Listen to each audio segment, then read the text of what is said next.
came out of nowhere. Thank you.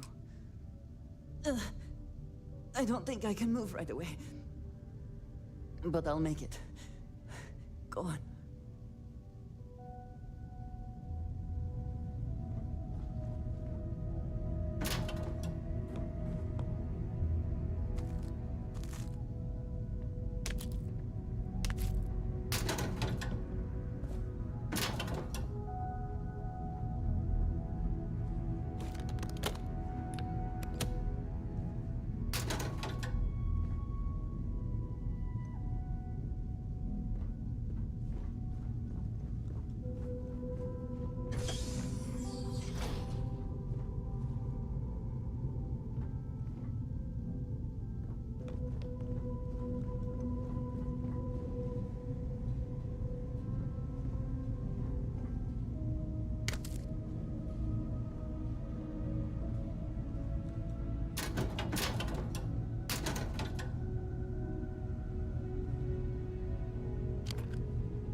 I really messed up on this one, friend.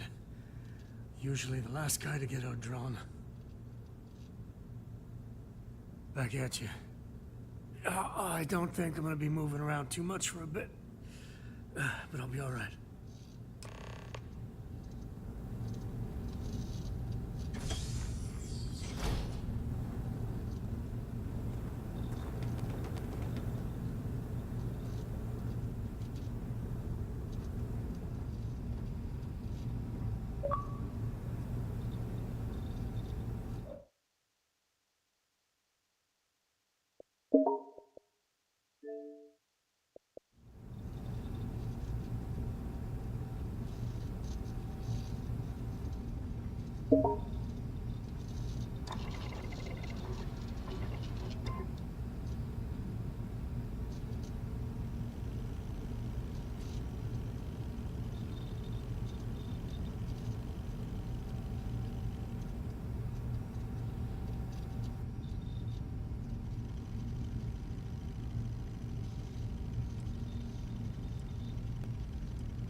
Vladimir!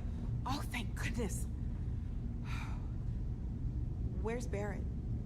He's gone.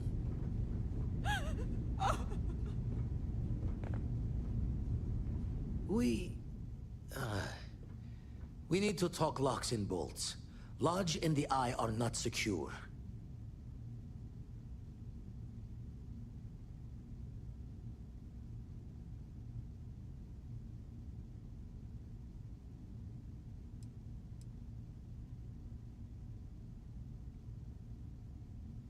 Years in the making to modify the station. Take time to fix the damage, but more is the worse if we abandon her and try to start over. Just means he's playing the waiting man's game. He'll be back once we've done all the work of collecting the other pieces. Hunter, he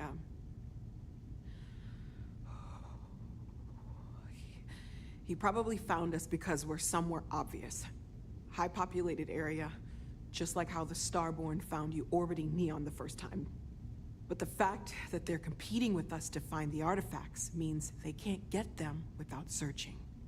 So we put the artifacts somewhere in the fringe, or on something that can slip from their grasp, if they do another strike from the curtain.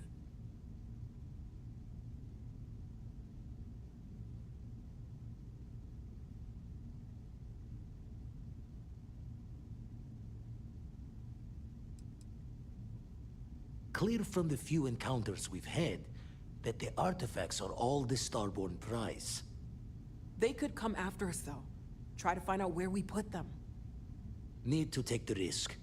The Eye, the equipment in the lodge, not easily moved.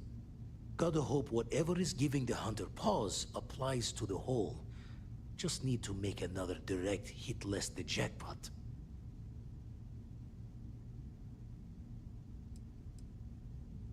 Fine idea.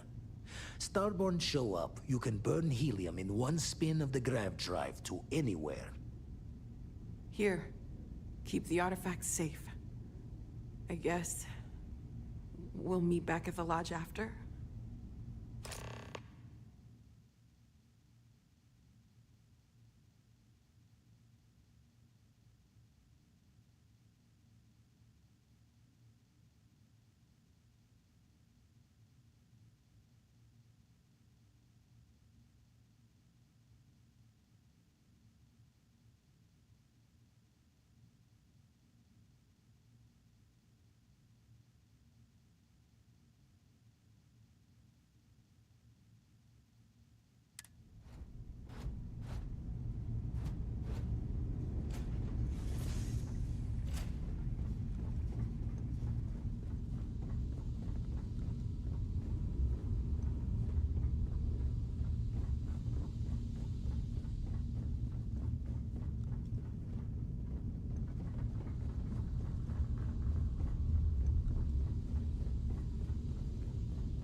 Constellation has lost people before, but not like this.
witnessing a death has an overwhelming effect on your mental state. I am afraid there are no immediate solutions to employ.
Should be plenty of organic materials to harvest from this world.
is murder!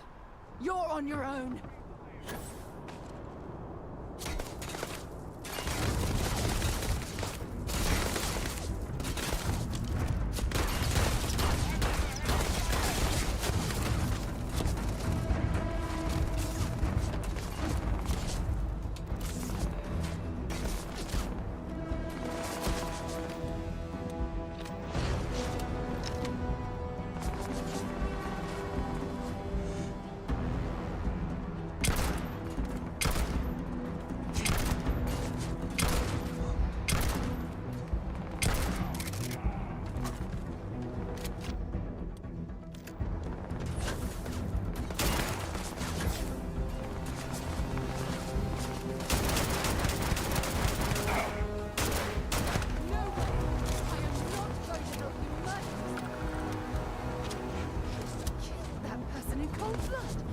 Are you insane?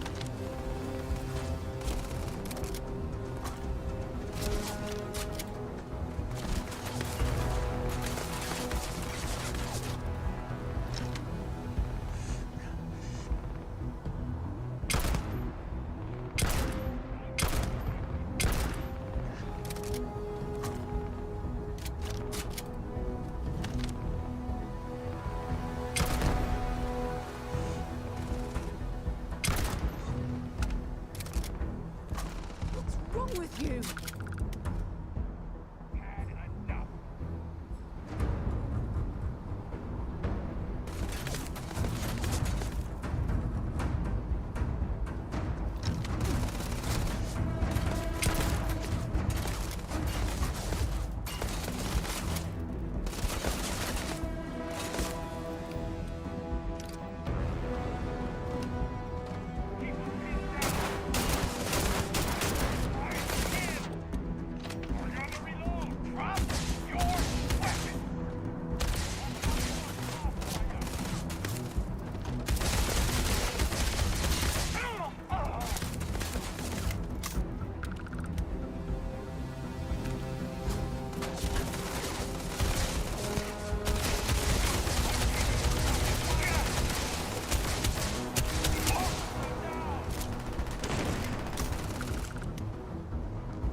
Attention. The spaceport has been secured. Safety precautions remain in place. Please wait for the all-clear signal before exiting. Stop right there! You see security.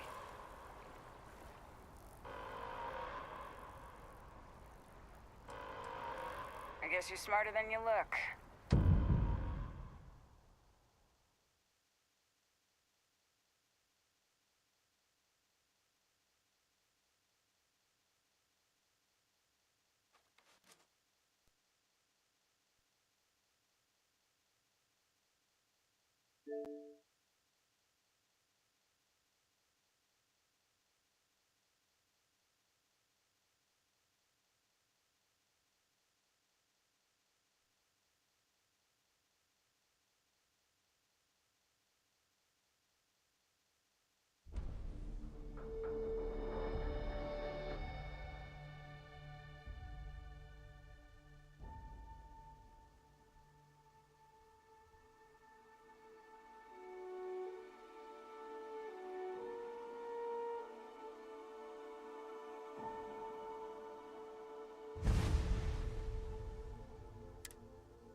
UC security always gets you in the end.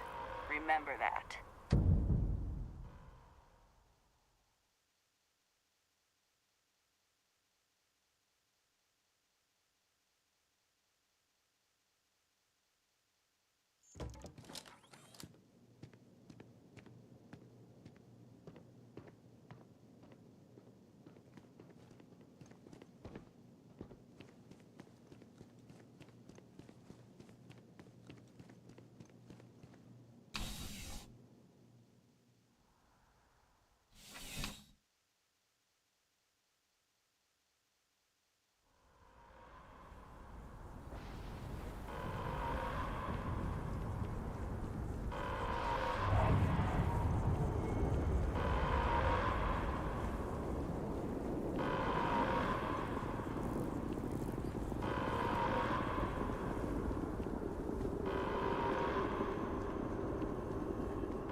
Constellation has lost people before, but not like this.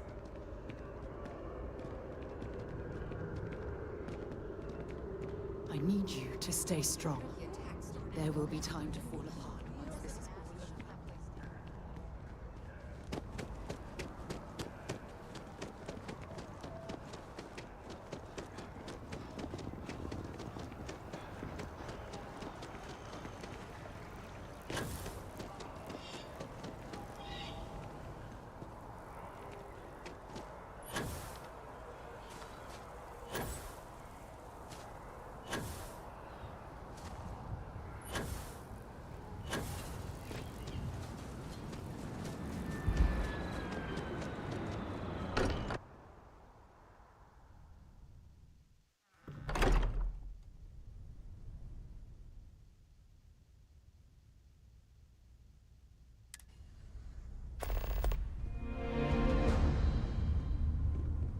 Mateo, I need to be checking everyone's vitals.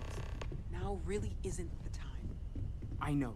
Look, we all feel like we've been kicked into the ground a million times over, but I think I have something.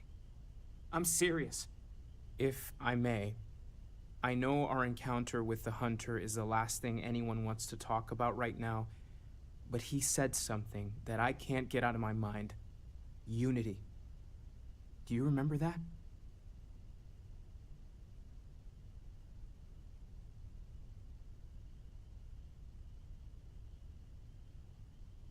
Because he was stopping us, implying that we were getting closer to it. The thing is, I've heard that word before. It's an important concept in Keeper Aquilas's speeches. The priest? Is the Sanctum Universum going to bless our little crusade of discovery? It can't be a coincidence. The Sanctum has always believed that answers are out there in the stars. Look, I know it's the longest of shots and the biggest leap of faith I could ever ask us all to take, but why not talk to him?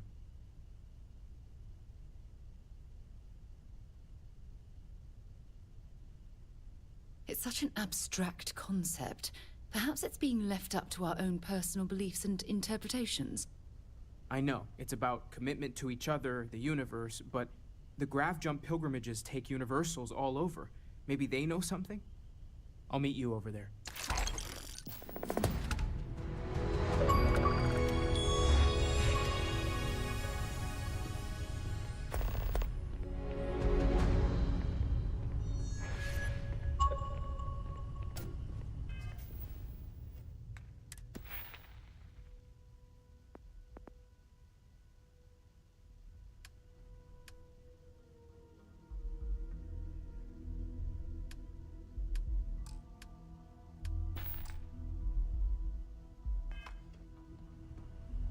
Thank you for helping me out.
the artifacts.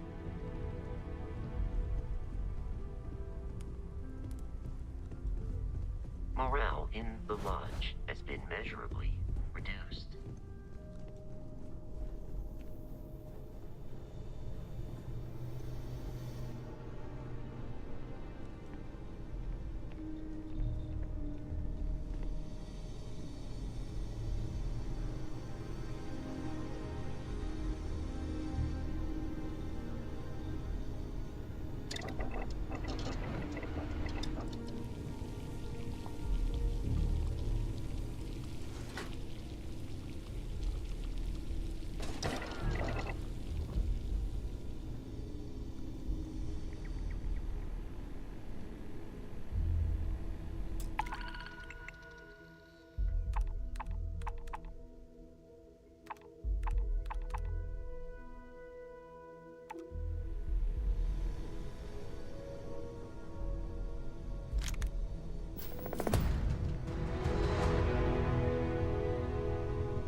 Never forget what the FC did. Never forget. Exactly. It's like when some... Keeper Aquilus, can we have a moment? Oh, Mateo. It's been too long. How are your parents? Your mother still struggling with that azalea garden? No, she figured that out a while ago. Had to adjust the pH levels in the soil. But, Keeper, I didn't come to catch up. Oh. Well, what's on both your minds?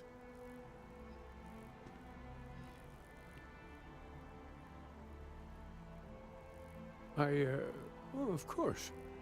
Anything for one of the faithful. Is this maybe about the grab jump pilgrimages, or you seen something in the darkness between the stars that troubles you? Not exactly. Keeper, when you talk about unity, well, does it mean anything else? Something secret? Perhaps you should talk about this inside. Have you ever heard one of his sermons? They're really good.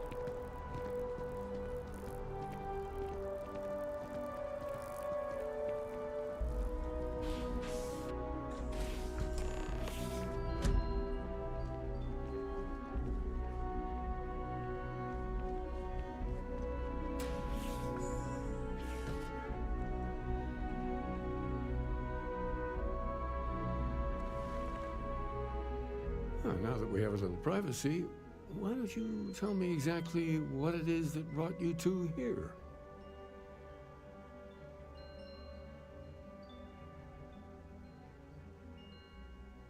They're like nothing we've ever seen, Keeper. Gravitational distortion, sub-audio harmonic sequencing, unidentifiable energy fluctuations. I caught half of that. So, these things are unusual? Even in your experience? There have always been mysteries that seem to defy our understanding of the universe, beyond rational thought. We enter life as an act of someone else's faith in us. There's no way of knowing who we will become, and yet the risk is made anyway. So you've pushed into the unknown, not knowing where it would take you. And it's brought you here.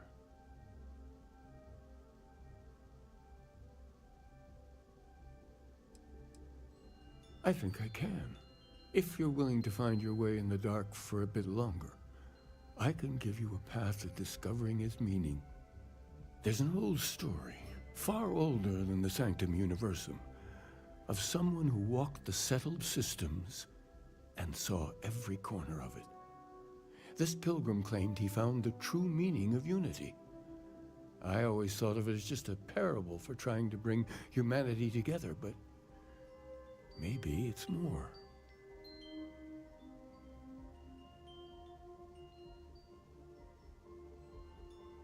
In my story, the pilgrim met the founders of the House of Enlightenment and the enigmatic cult of the Varun, and he gave them each a part of the truth. Then he goes to his final resting place to live out the rest of his days in contemplation of infinitum addendum, his addition or contribution to the infinite. But what if the story isn't a metaphor, but a code? A way of finding the pilgrim again, or at least his grave.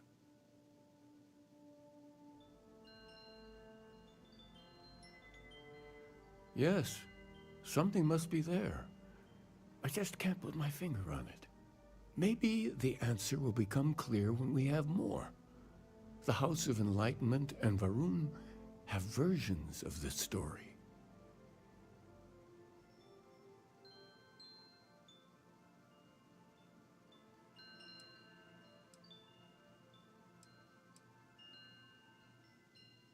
Because I wasn't looking to find unity in the same sense you are. A fresh set of eyes might reveal the truth. The enlightened work out of the well here in New Atlantis, helping the poorest citizens find a better life for themselves. Varun worshippers are more enigmatic, but there is a lone zealot that was captured recently for attacking UC ships. I visited her a couple of times. Hopefully she'll be willing to talk to you as well. Oh, and here, take this. You're a member of the Sanctum after all, and this is the beginning of a pilgrimage of sorts. I'll stay here with the Keeper. We need to catch up. And I wouldn't mind asking him a few more questions.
It's a shame House Varun abandoned their embassy.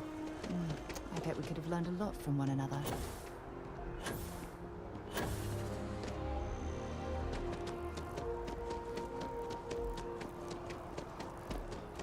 Wow.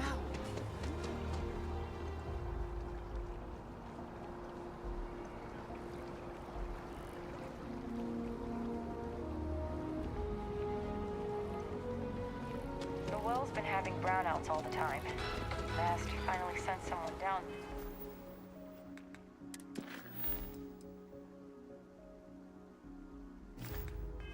There, but nothing's changed.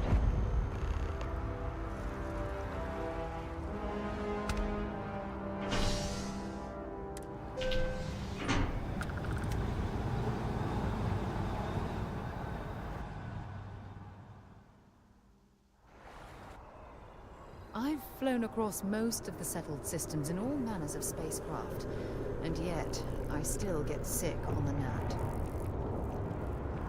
You know, I like the terror universe. You know I want the chef's role?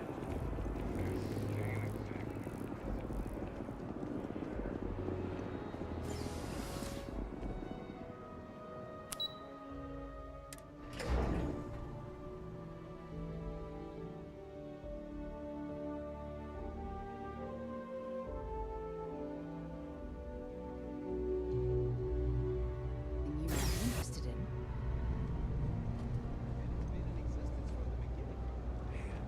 Think of something like that would have been changed by now.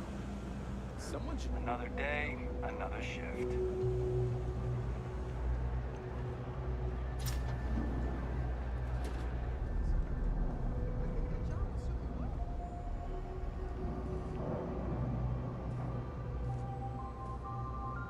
If it's about the financial or food assistance programs, we are backlogged. Don't worry, we're doing everything we can. Oh, you're not? Sorry. Can I help you?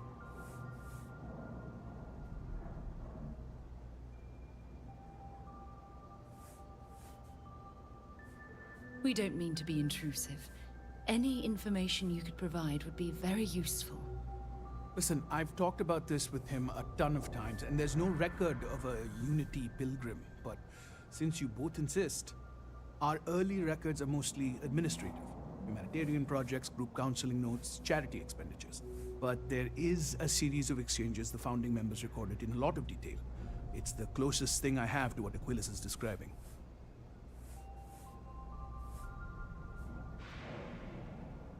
A man walks into the first House of Enlightenment. The founding members just call him the Drifter. So they think he's a charity case at first, but no, the Drifter asks them a bunch of questions. If your philosophy is built on an individual's own morality, what about the second person? That second person might disagree.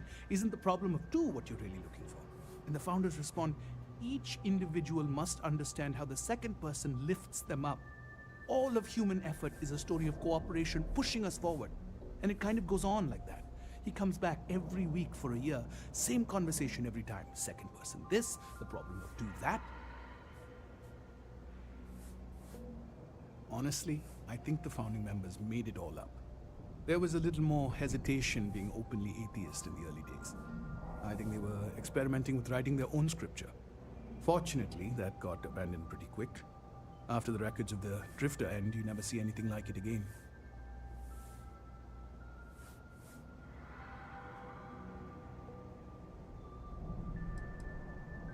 Besides what the Keeper would say about it, sounds like a gathering point, or a center. Or in mathematics it would mean one, like the one, the first or the beginning. Always happy to help. If you'll excuse me, I've got a lot of aid efforts to coordinate. Another day, another couple of drinks. I used to drink. Then, now I do.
A visitor?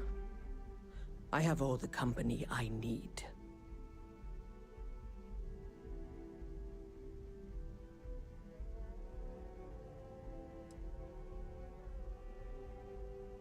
Jokes. You come to hear about Varun. Like the guards. Like the Keeper. I don't think it was a joke. It was an attempt at some genuine sympathy. The Great Serpent waits in the shadows. He will entwine the universe, and all but the faithful will be made as dust. That is the truth. No more, no less.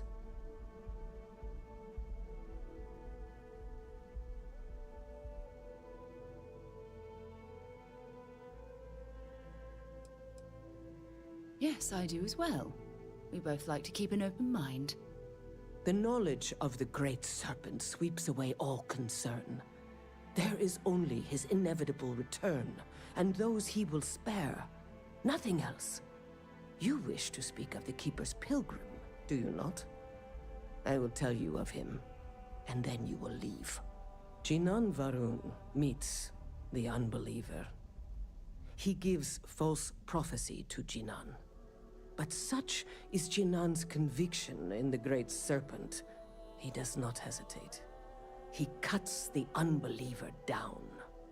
But the unbeliever returns. Jinan realizes the Great Serpent is testing him, and he will not be found wanting. 4 times they fight. Over 120 rotations of the planet they are on. Remember these 4 battles, Jinan. The unbeliever says. Remember these 120 rotations. But Jinan knows this is blasphemy, and delivers the killing blow. That is all. I have heard of no such thing. If it exists, it is a shadow that the Great Serpent casts to deceive the faithless.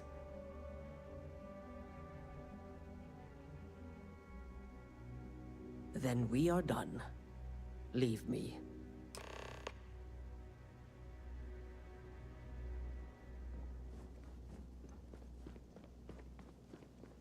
We should have a talk.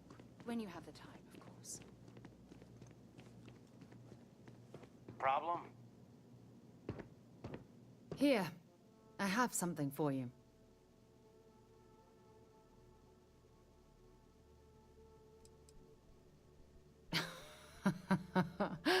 Oh, you're incorrigible. I picked it up on one of our latest planetary expeditions. I'm more than just an extra gun, you know.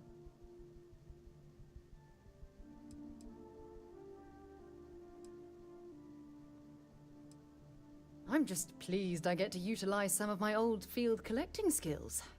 It's been a while. Check back with me from time to time after we return from our planetary jaunts. If I pick anything up, it's all yours.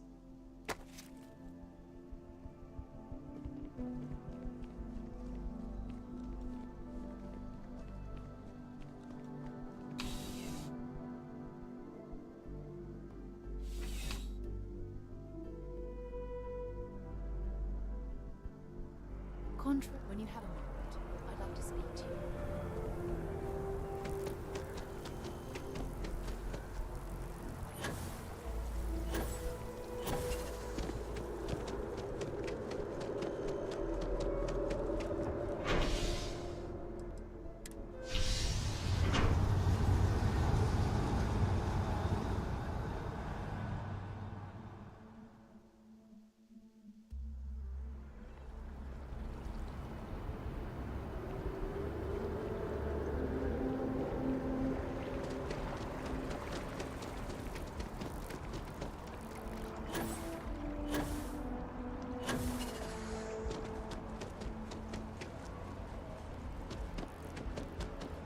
I feel...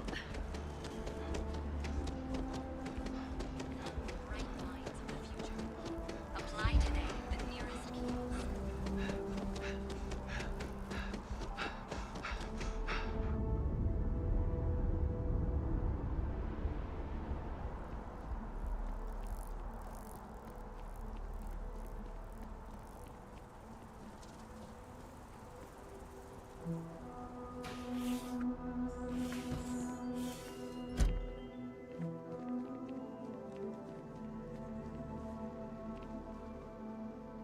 Oh, you're back. What did you learn? Was there something hidden in their stories, like we thought?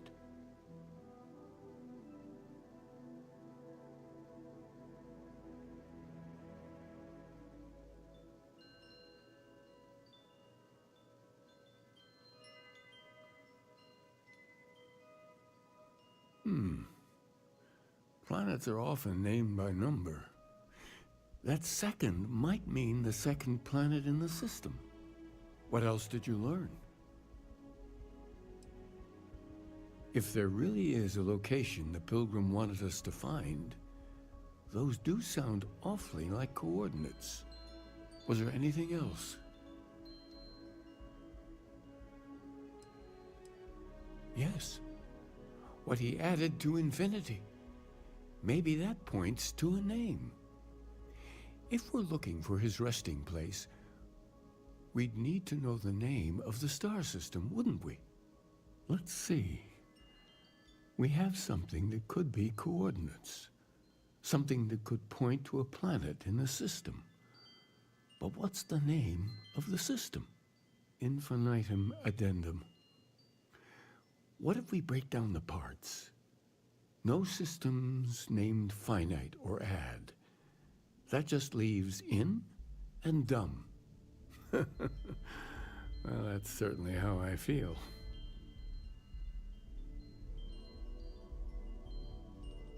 Yes, that's it. The second planet in Indum, at 4 and 120. That's where you'll find the Pilgrim's resting place. And from there, maybe you'll find the true meaning of unity. Before you go, you've now spoken to many different perspectives in our universe. In a way, you'll be carrying their philosophies with you on this journey.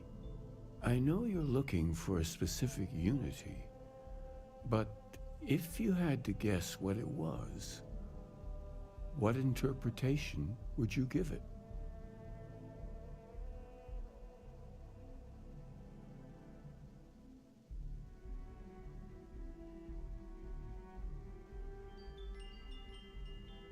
Ah, but what makes something like that holy? Gravity is also a force that brings things together. Should that be sanctified?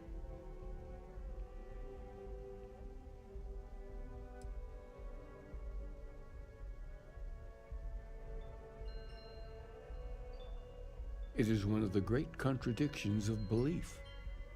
We feel the presence of something out there, but we insist that it is also everywhere.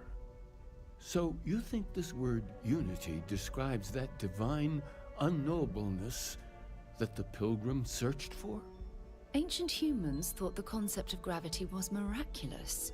Until we know more about the Unity, we also could be jumping to the wrong conclusions. Well, I won't keep you any longer. This has been fun, I have to admit. Go, find your truth. There's something I need to talk to you about.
for.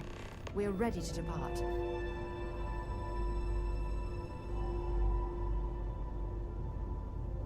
When you have a few Can I have a moment there's of your... something I'd like to discuss. Thanks for responding to my hail. We've been trying to contact you about your ship's extended warranty. Your warranty coverage has expired or is about to expire. Due to the uncertainty of the political situation in the settled systems, we think now is a great time to renew your ship's warranty protection plan, or purchase a new one if you lack coverage.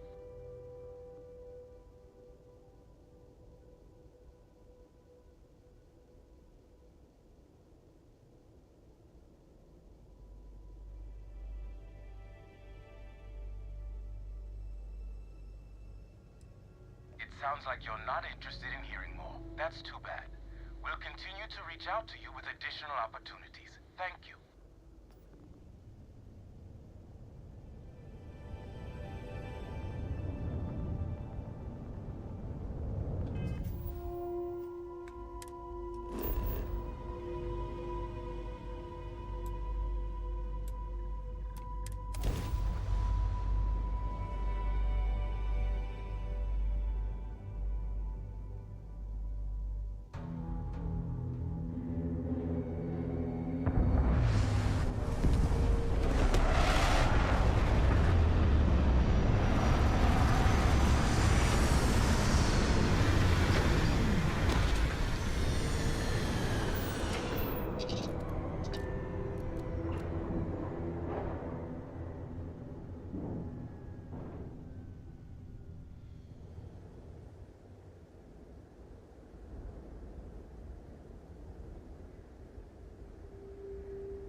Anything interesting in range?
Whoever lived at this homestead seemed to have settled in for the long haul.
We should have a talk, when you have the time, of course.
us.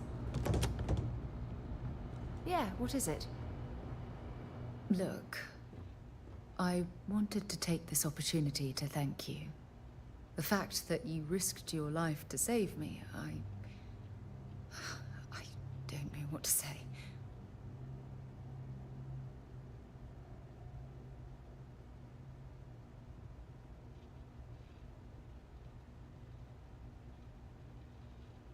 Then I'll say it again, from the bottom of my heart.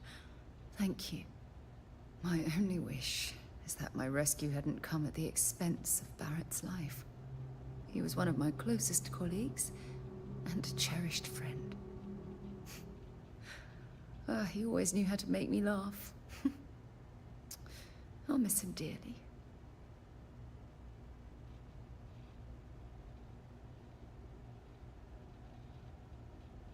I really wish I could believe that. Our charter at Constellation has always been to analyze the unknown, but rarely at the expense of our members' lives. Yet all the while, I've been cavalier about taking risks and pushing the boundaries, not appreciating the true cost of my actions. Had I not pushed so hard to pursue the Starborn, perhaps none of this would have happened at all, and Barrett would still be alive.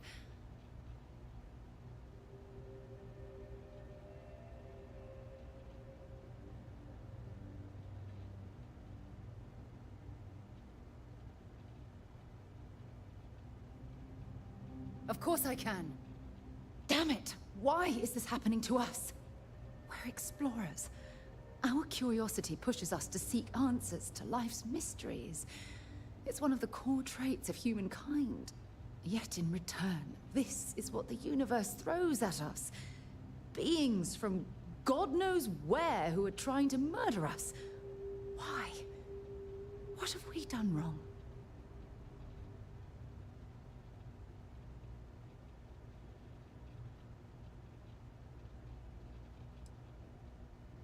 Judging from the blow we've suffered, I couldn't agree more.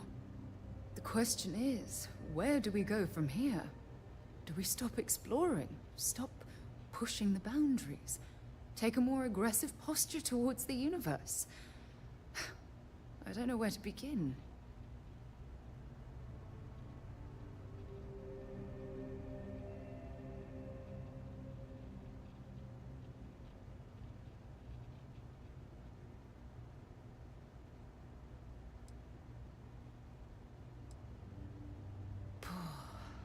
I suppose you're right.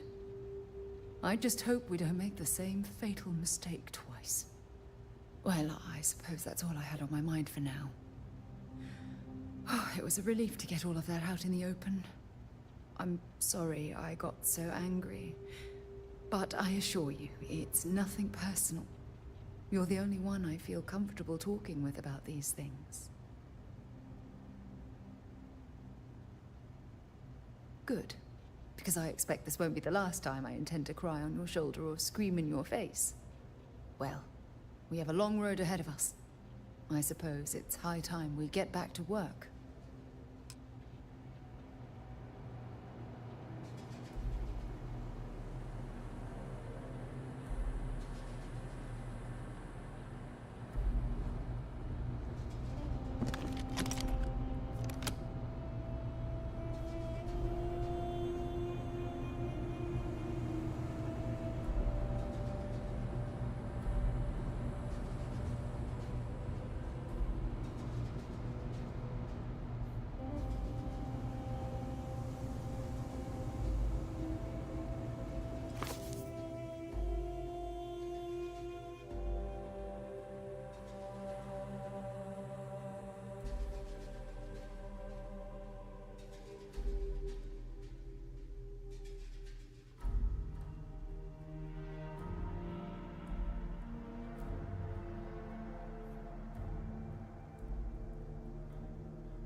What have we got? Animal, vegetable, or mineral?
If you're overloaded, we should stop and prioritize what we're carrying.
like nothing else in the settled systems.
What an incredibly beautiful sculpture.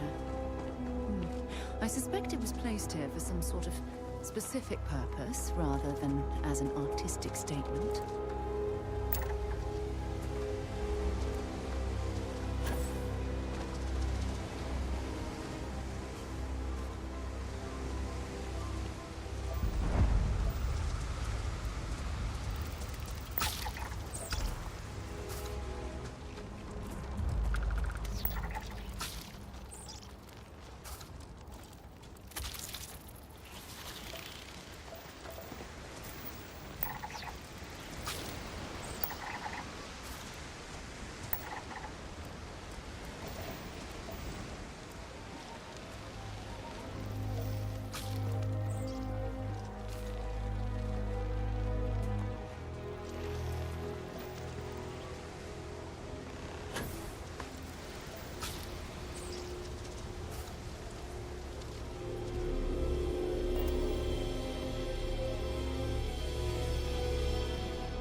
choice in letting you go.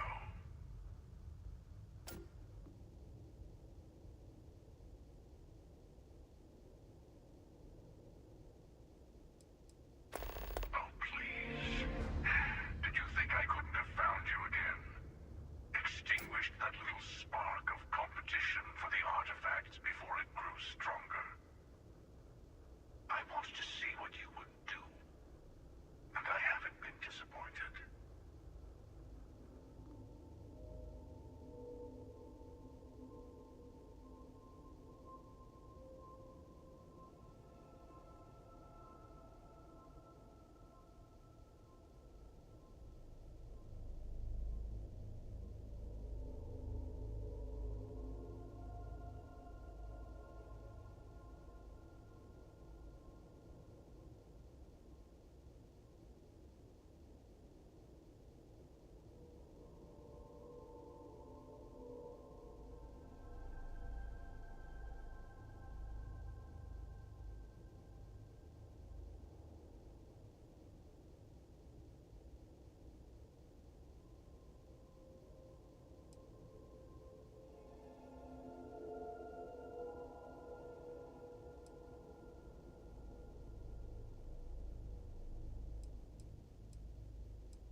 You did.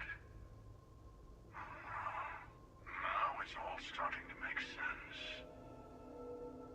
You should come aboard. There's another Starborn here who is very interested in meeting you. I can speak for myself.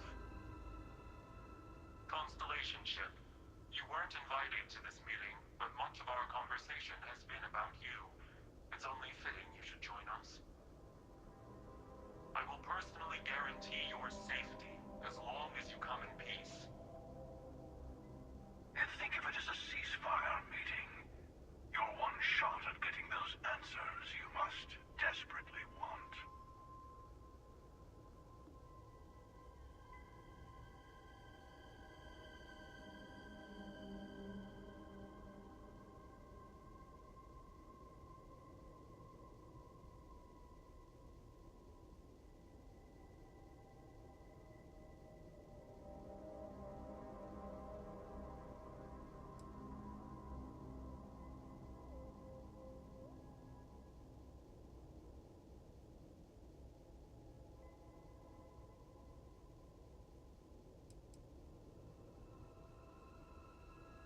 Let's just say they're very dedicated to stopping me from getting the artifacts. So if you don't trust me, well, they're your next best bet. I know your encounters with our kind have not been pleasant, but we are here to talk, and you deserve answers.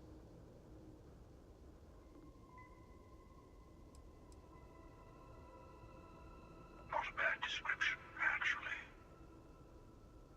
We'll explain when we meet in person.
Hello.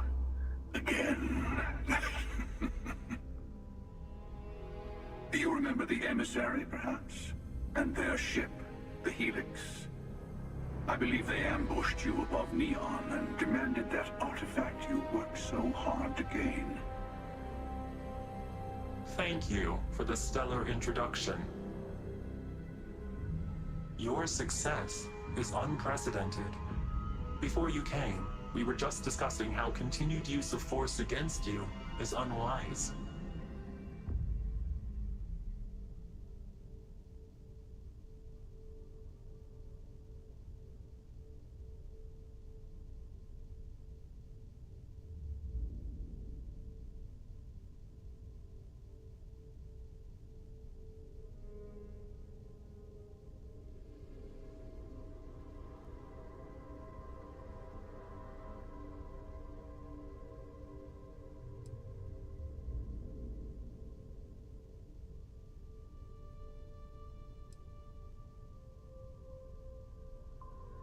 We are not a monolithic people. The Starborn are individuals. Some are united in cause. Others are in it for themselves. We are all in it for ourselves. Some of us are just more honest. The emissary threatened your ship, demanded you hand over your artifact. How is that so different from what I did? We needed to warn you off. Every encounter with one of our kind could spell disaster. For whom, exactly? I say whoever can collect them should.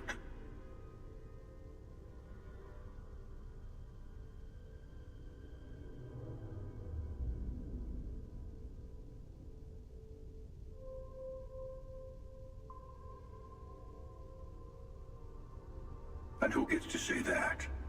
You? Me? The emissary? I have debated morality for near infinity, and all I have found are groups of people enforcing their will on others. Rules and laws spoken as principles, but backed by arms and violence. Enough. We have more to discuss. The Unity. You are on the path to it. It is a place, a gateway. It is where we were reborn. Not a relatively expendable Dusty anymore, are you? Look at where you've ended up.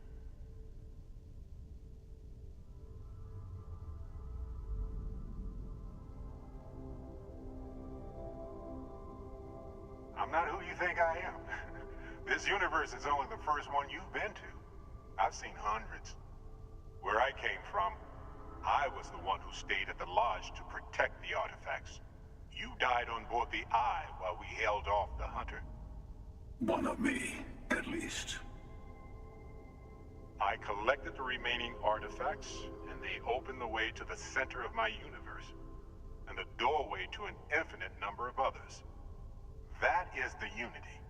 When I stepped into it, I became a Starborn. It's how I've entered other worlds, including yours.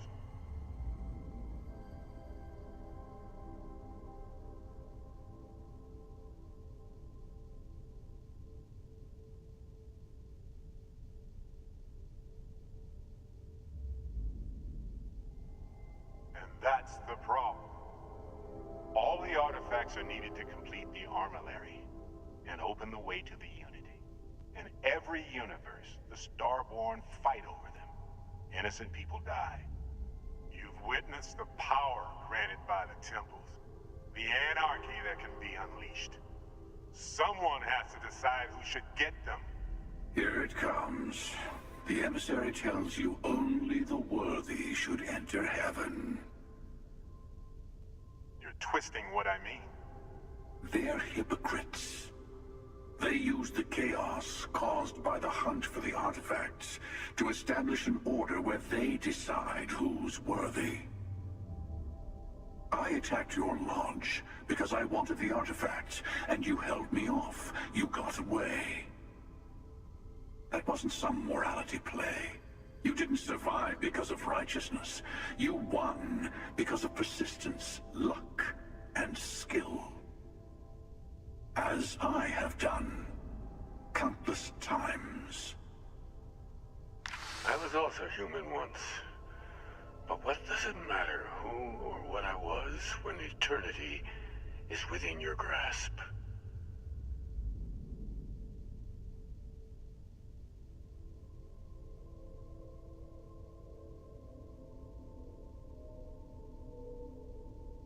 You're learning. My other self wants you to walk the path he walks. To give up. To appreciate the universe you have. Easy for a person who's seen everything, done everything. I think you should see it for yourself. You've never come this far. Not in all the universes I've seen. The path to the Unity is opening to you. You're going to tip the scales one way or another. Better your hand be on one of our sides.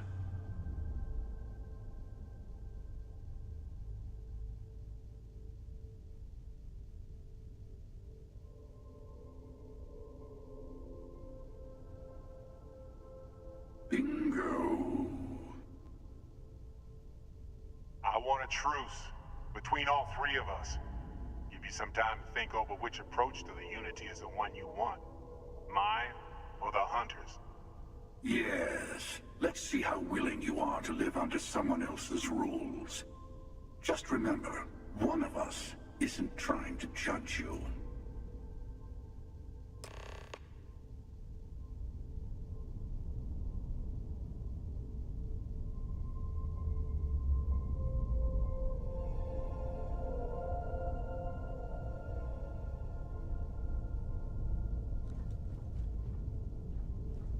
The emissary and their kind only want to control you. I'll tell you everything I can.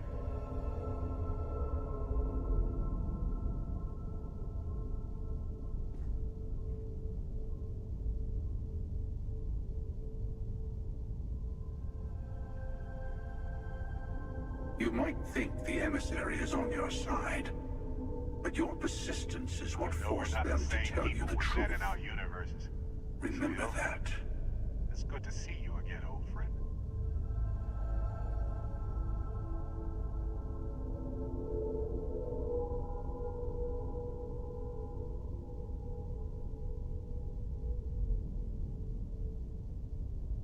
The Unity is meant for whomever can get there. Don't fall for that talk of Sure you have more worthiness. questions. Ask.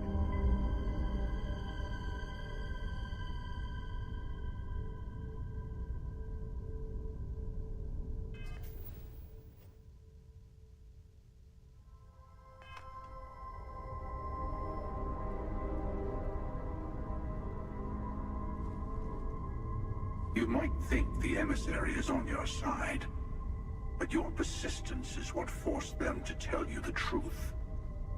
Remember that. Sure you have more questions. Ask.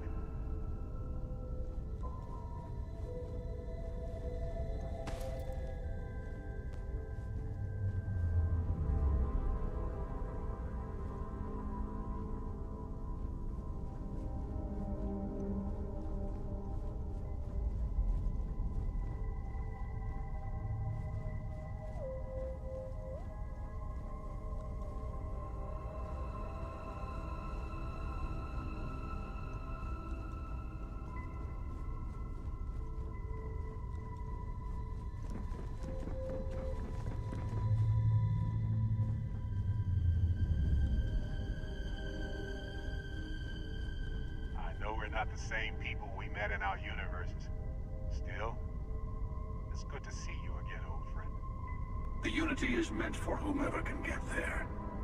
Don't fall for that talk of worthiness.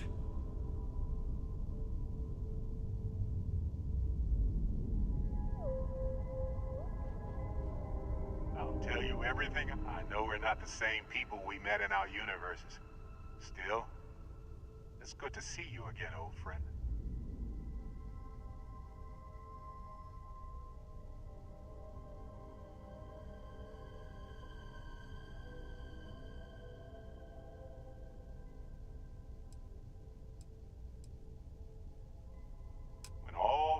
artifacts are assembled. The device they create is called the Armillary. In many ways, it's a model of the multiverse itself.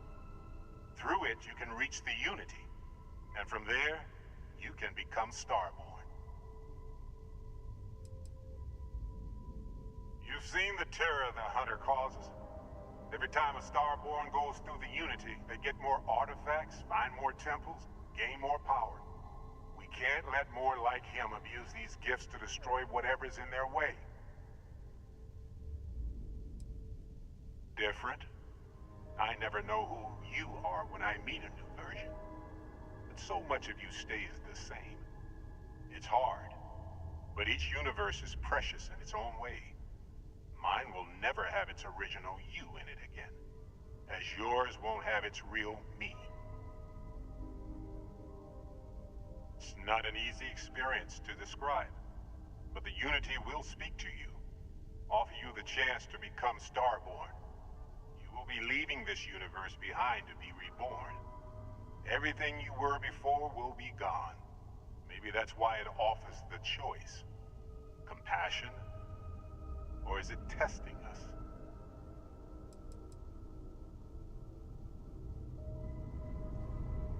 The emissary and their kind only want to control you. They enter the Unity, take artifacts from others, employ force. All the things I do. I am many things, but I would never tell anyone what to do with their gifts. That is your decision, not someone else's. The emissary wants to become the judge of who gets to enter, but the Unity itself doesn't judge.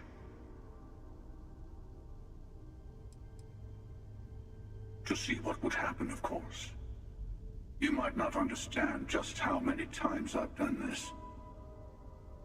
Usually, you're the one who ends up dead, and whoever cries over your body goes on to become the emissary. Sometimes I manage to get you all bunched up and take care of the problem in one go. Sometimes the emissary has gotten to me first, and I never arrive. Hundreds and hundreds of variations of me, hacking through Constellation.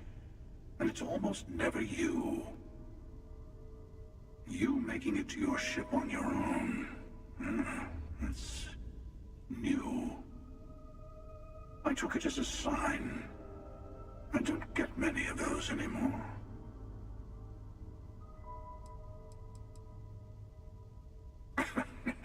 No, we always end up having this meeting at this time. But it's the usual affair. Can we make peace? No. Oh, how tragic. Honestly, I was beginning to wonder why I kept tending. And it's a bad habit I started a long time ago. Perhaps I just like meeting the emissary to gloat. But you have provided something quite new to talk about. Maybe you're a random die roll. Or maybe the Unity is finally responding to all my hard work.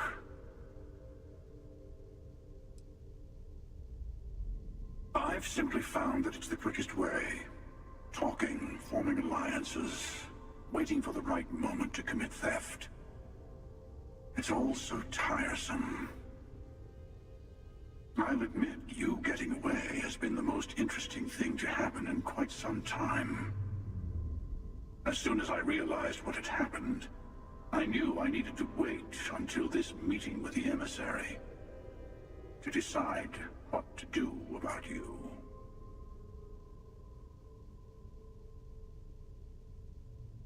Whoever created the artifacts and built those temples is playing a game with us. One whose prize is access to the center of all creation. There are no rules. Whoever gets all the pieces wins. And I've won. Over and over. I don't kill for the Unity. I find the easiest pathway to it.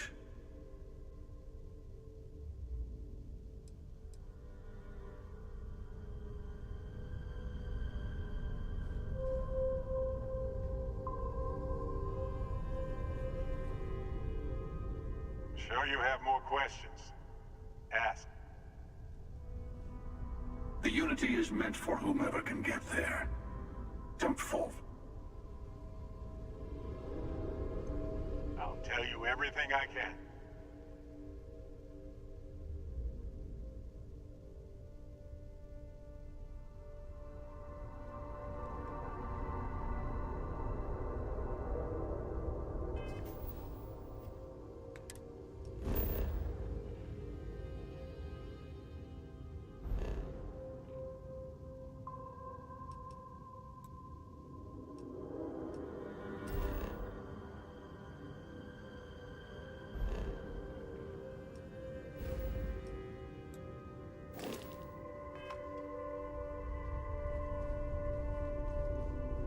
Before you leave, I want to give you something. A way to another artifact, but also a lesson in how dangerous they can be. Seek the moon of old Earth. There are seekers there you must discover for yourself. Here, to open the way.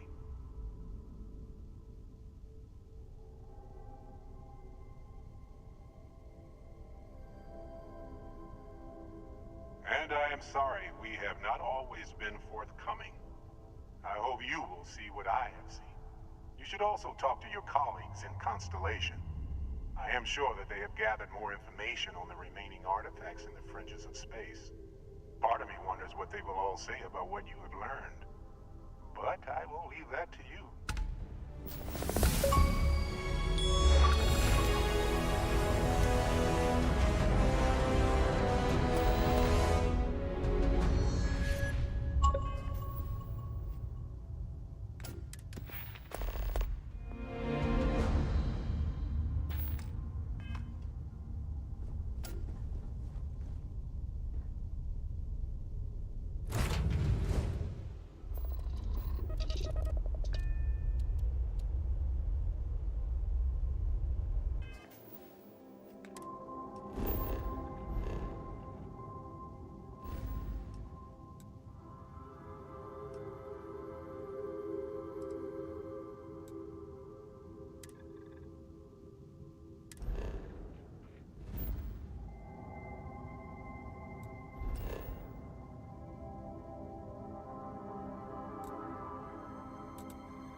Painful memories or not, it's good to be home.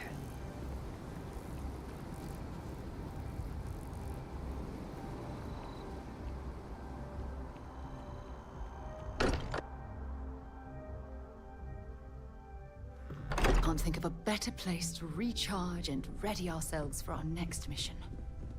Hey, I've been talking with the others, and I'd like to get everyone together. To say goodbye. You know, to Barrett.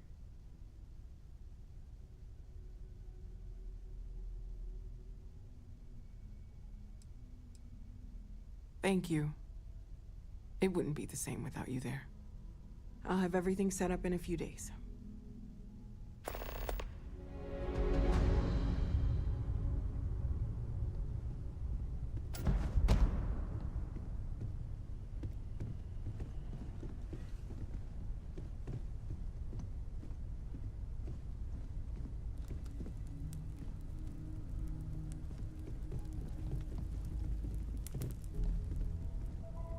Mateo told us about your pilgrim's voyage.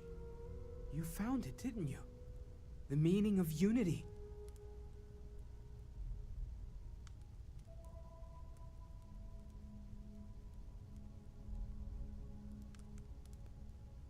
Wait, say that again? Multiple universes? You can't possibly mean what I think you mean. Let's take a step back. This is everything we've been building towards, and the implications are a lot to take in. Could you explain the part about multiple universes one more time for everyone? Yes, I wouldn't mind a little more detail.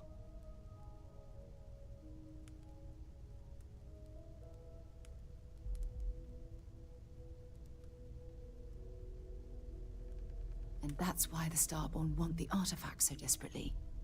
They're the keys to unlocking the infinite. I don't even want to think about the physiological changes you'd need to travel between universes. Plus what it would do to the mind? Enlightenment? Or oblivion? Like the Hunter. You have the opportunity to reach the closest thing to your god that might exist. And you're second-guessing it? One doesn't approach the afterlife without some trepidation.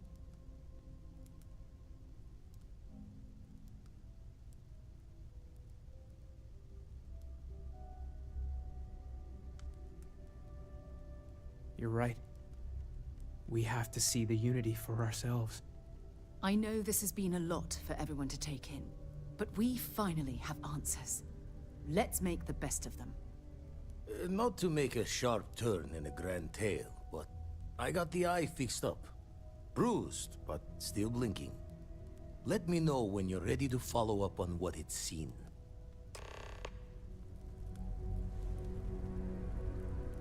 You and I have things to discuss. When you get a moment, can we talk?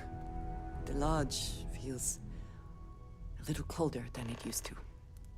Have you lost your mind? Is there even a mind to lose?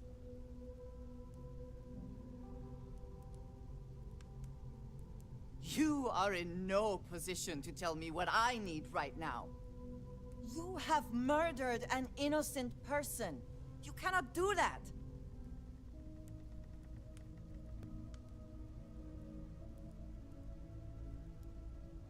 And I asked you to keep that quiet, for reasons which I quite clearly explained to you.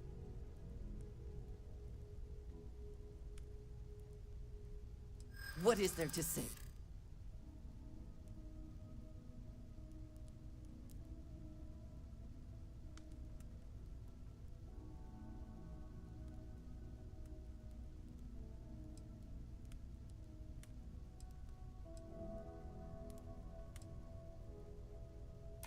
I really want to believe that this will not happen again.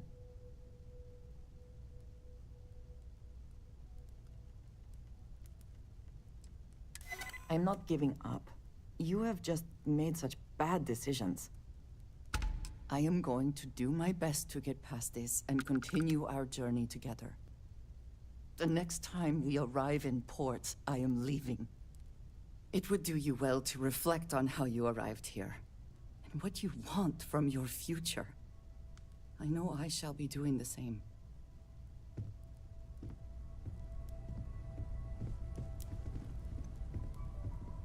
I'm not sure when things will feel safer. But we have not been attacked again. You do not need to ask me if you may ask. You may just ask.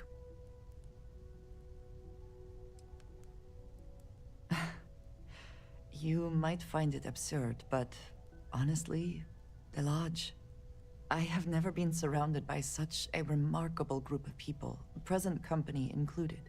It has been a very long time since I have been someplace that could possibly feel like home.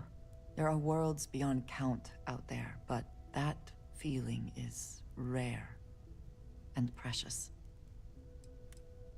I have done so in the past, when necessary, but I am not the best pilot, and it seems prudent to apply my skills where they are most useful.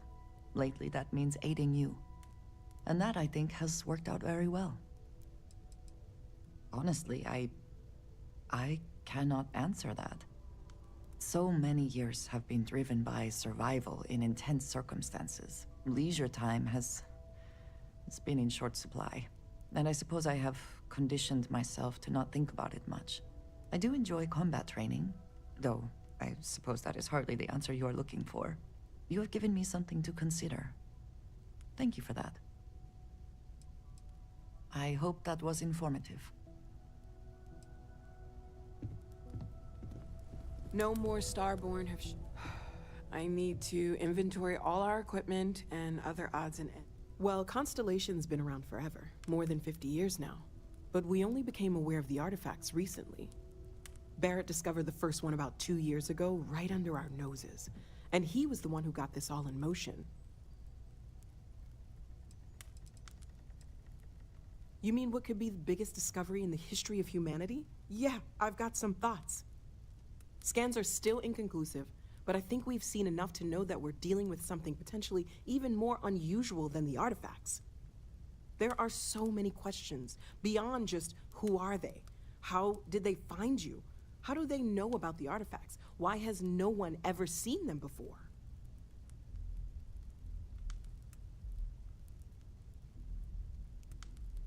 They did openly threaten you, as I understand it. I'd say that's something to worry about. It was one thing when this was just about us investigating the artifacts. A weird phenomenon that didn't come with creepy threats or questions about aliens or whatever it is that's going on now. I know we'll figure it all out in the end. It's just kind of a lot right now.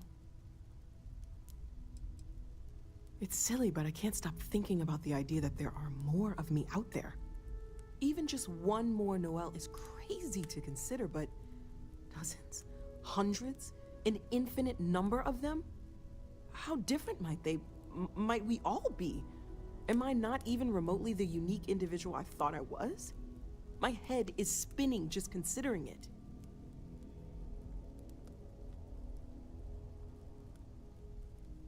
Well, I'm glad you seem so certain of that.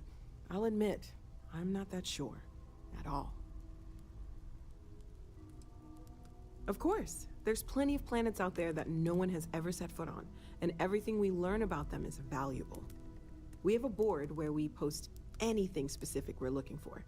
A type of alien flora or fauna, or a planet with a specific quality, like if it's primed to have life but doesn't yet.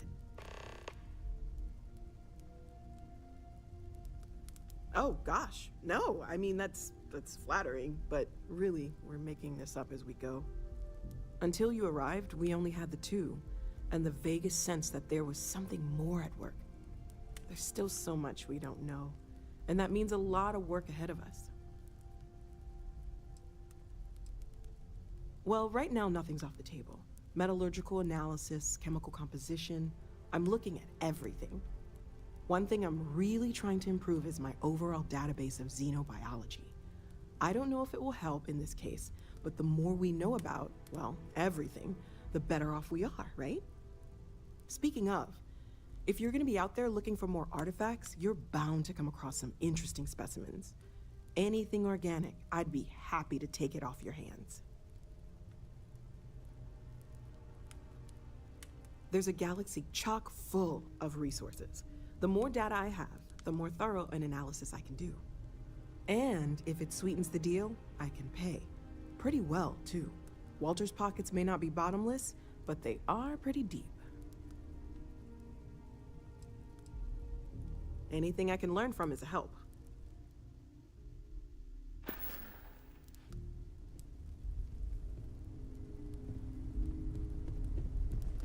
If you need time away from here, I'll understand. We all have to recover in our own way. Fine by me. My parents considered themselves to be enlightened, but their lives were so busy they rarely pursued their beliefs. By the time I was old enough to start questioning these things, the idea of following any organized religion was almost an afterthought. It's not that I don't want to believe in anything, it's that my scientific mind is often at odds with my spiritual center.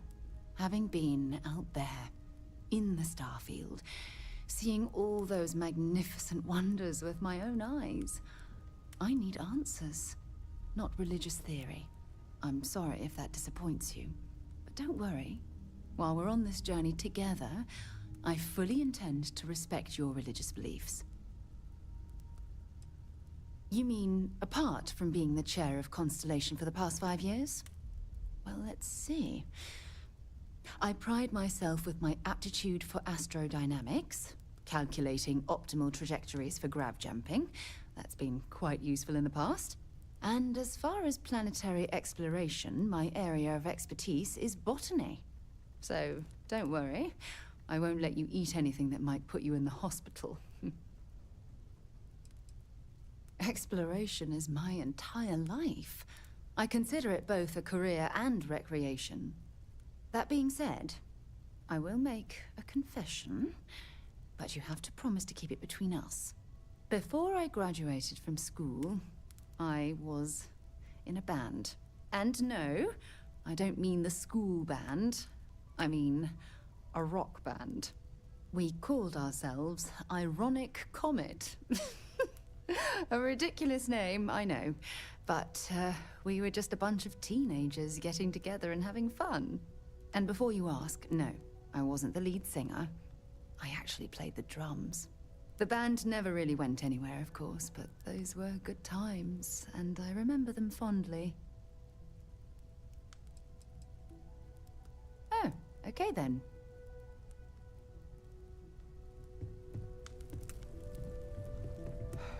I need to inventory. So how much of a thrill has it been traveling with the one and only last descendant of the great Solomon Coe? Is it everything you imagined?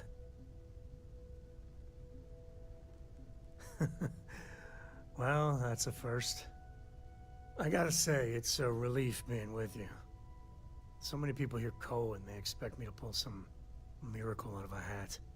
Time has a way of just building on itself. Solomon was a good man. Great one, even. But if he ever heard all the bullshit being talked about him these days, he'd flat out deck him.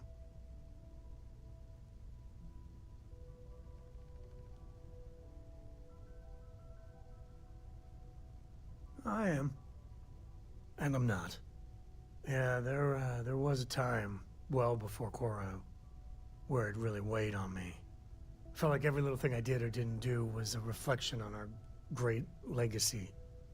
It's enough to drive you crazy. Now I just hope I can help Korra to... I don't know.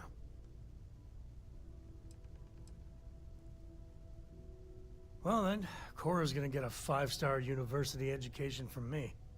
For my father, Korra, and me, everything starts and ends with Solomon Coe. He looked out at the stars, and he dreamed a way to get there. Imagine being the first person to jump into a new system, set foot on a new world. Hell, I get it. That's powerful stuff. And now... I'm just getting sappy. You're a bad influence, you know that?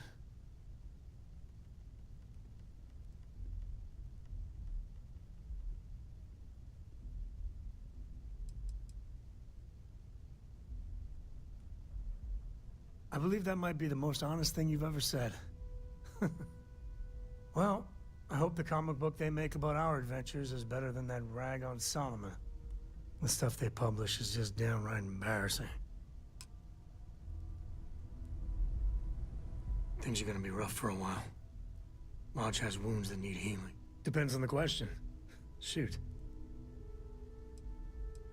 There's so many planets, moons, celestial phenomena out there. Most captains just sail through the Great Black, not even really looking, appreciating. A lot of the time touching down on a virgin planet can be, well, uneventful. But every now and then, you see something no human has ever laid eyes on. That is what I live for.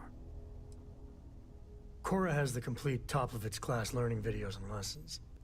And I have to occasionally do some of the old homeschooling. Fortunately, mainly it's the videos. Around when she was 7, she could already see the cracks in my knowledge. Come to think of it, I think she's doing an introductory college course in astrophysics. Not being graded, like, for fun. She's so weird. I've seen my fair share of scrapes. Actually, a triple share with a massive bonus worth. Some folks say I'm the luckiest man alive after making it through some real whoppers. But the trick is to always keep a cool head. Impulsiveness, fear, adrenaline, all those will get you jumpy. You get too jumpy, your target could be 5 in front of you and you'll miss every time. There's no next. I want to be exploring until they pry the boots off my cold dead feet. I mean, Korra will go to university, And the price tag there is scarier than any jam we've been in. But for me, my truest love is the next star, the next horizon.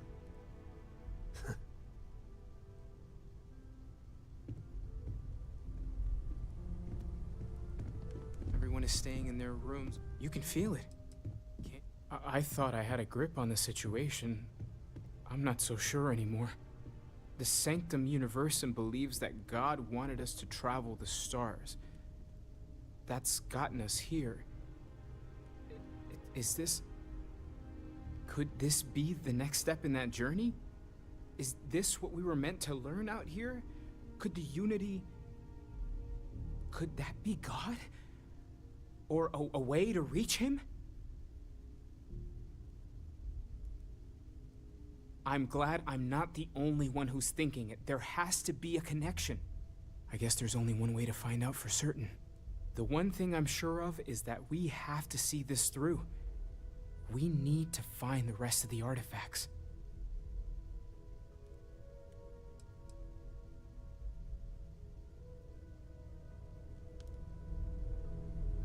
Huh?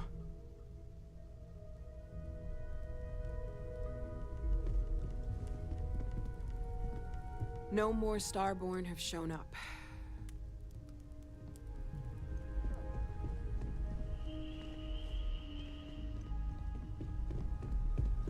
Morale in the lodge has been measurably reduced. I will be monitoring everyone's vitals for signs of continued trauma. Human understanding of physics has until now shown no indication that such a thing is possible, and yet we have now encountered two individuals physiologically identical to unique humans we already know, possessing knowledge and technology that it seems improbable for them to otherwise have. It is indeed possible that they are telling the truth, that this unity does exist. More data is required.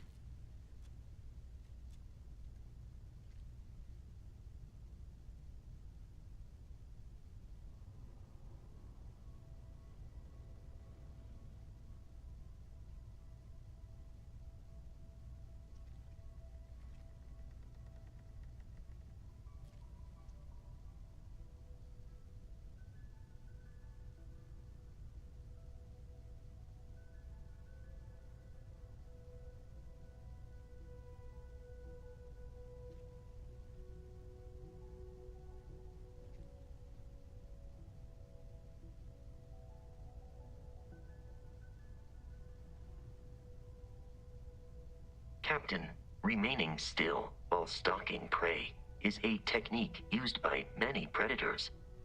Are you hunting, Captain?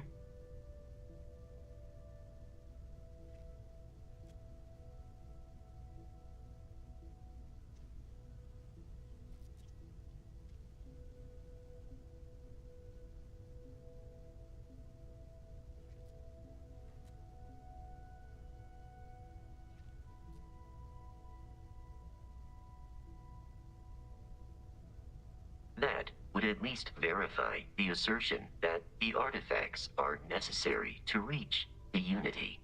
Yes.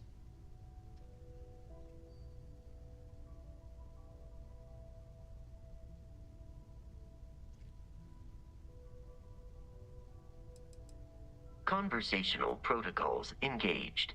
I am awaiting your query. I will answer your questions truthfully. Unlike you, I am incapable of lying.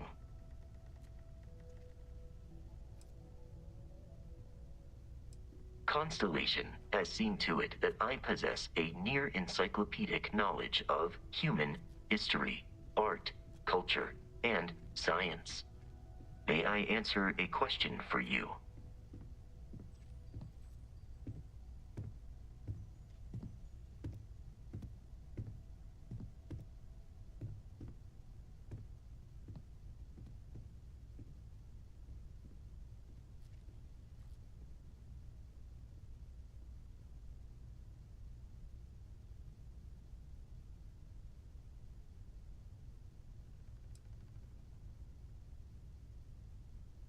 I have been programmed to comprehend all modern and ancient human languages. The only exception is body language. My body is crafted from reinforced metal, and therefore incompatible with such forms of expression.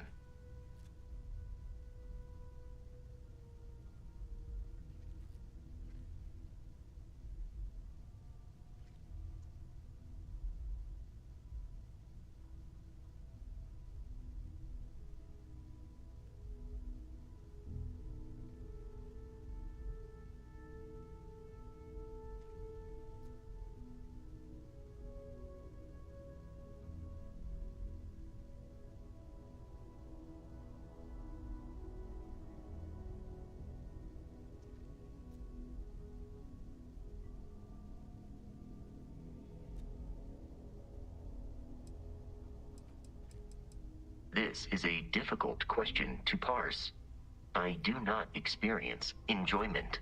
However, I find that the music of ancient Japan has a pleasantly mathematical sound. The same is true of the works of European composers from the Baroque period. I have dedicated significant time to processing these compositions and understanding their structure.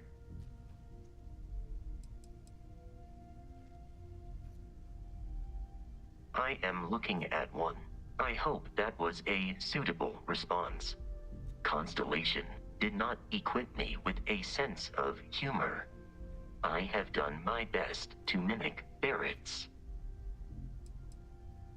Logically, I believe the correct answer to be the airplane, followed shortly by the computer. Humans could not have become a spacefaring species without them. Illogically speaking, I am inclined to believe that books were your greatest invention. I have spent a good deal of time processing works of science fiction. They make good case studies in how your species could have made a mess of its entry into the stars in different ways than you did in reality. I am prepared for your inquiry. Constellation recovered me from an abandoned lunar robotics factory on Earth's moon, where I was manufactured. I am told I was in quite a state of disrepair. Barrett elected to refurbish me after the discovery. Since then, I have been reprogrammed to be useful to Constellation. Constellation is an exceptionally driven and intelligent group of humans. I would expect nothing less of them. My programming dictates that I must answer any question. That is a difficult question to parse. I do not experience human emotions such as enjoyment. However, I have been kept busy since Constellation acquired me. That satisfies my directive to be as helpful as possible for the duration of my existence. In a geographical sense, the Lodge cannot be missed. It is easily accessible from the New Atlantis spaceport, but I presume that you are using miss in this context to mean long for, in which case my answer is no. I long for nothing. Barrett, however, regularly complains about missing the Lodge's amenities during our travels. This has led me to the conclusion that it is a place worth missing.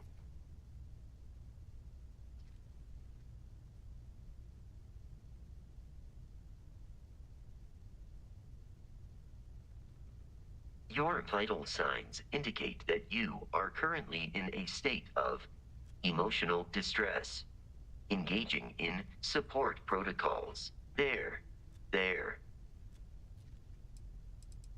Understood.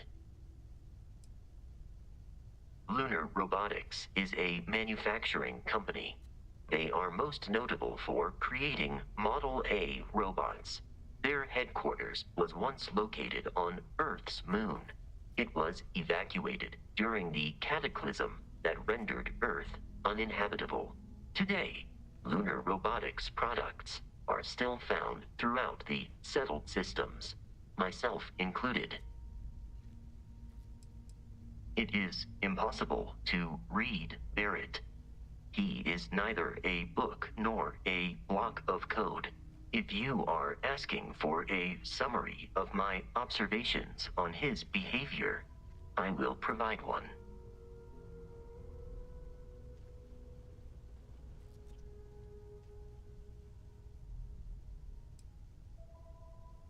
My internal clock tells me that it has been years since Barrett and I began traveling together. I have traveled much of the settled systems in his company. No, I was manufactured by a machine. However, Barrett has modified my programming substantially. I have advanced linguistic capability and navigational skills. I warned him that I would require an extra millisecond to process information with his modifications, but he did not seem to mind.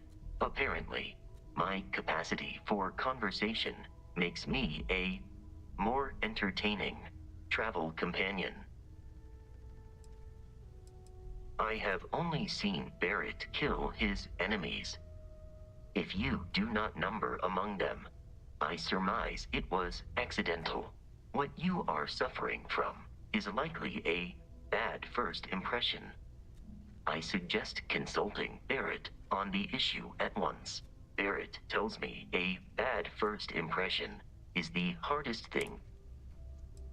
Barrett has not shared many personal details with me. He finds me despite repeated attempts on his part, I do not understand. Based on my understanding of Barrett, I find you to be a more measured and logical captain than Barrett. It would be quite difficult. My likelihood of expiration due to corporeal destruction has been significantly.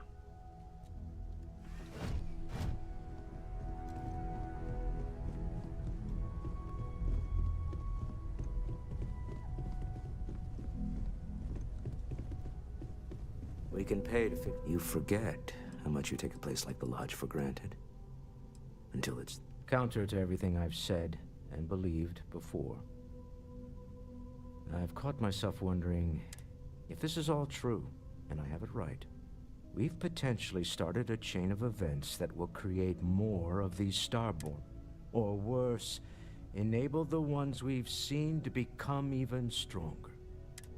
So maybe now we have no choice but to finish this journey. No. I suppose we never really do. But look, I don't like the idea of siding with either one of these groups. I'd much rather see someone from I trust any of us far more than these Star. I want you to know I was very impressed with your work back on Neon.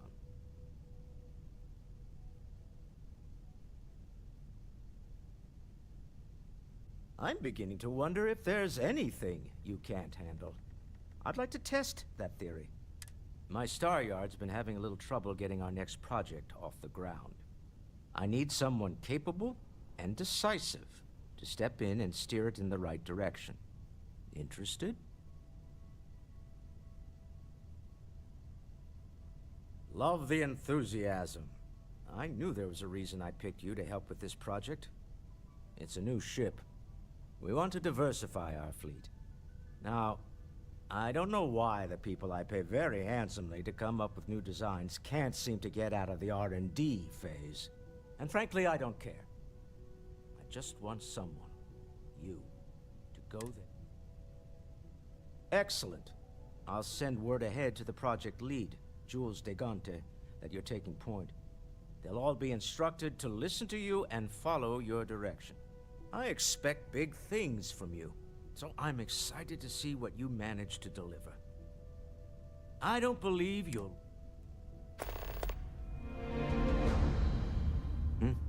Sorry. Oh, right. I was afraid you were going to bring that up again. Very well. Let's see if I embarrass myself or not. My colleagues, I venture out into the darkness of space once again.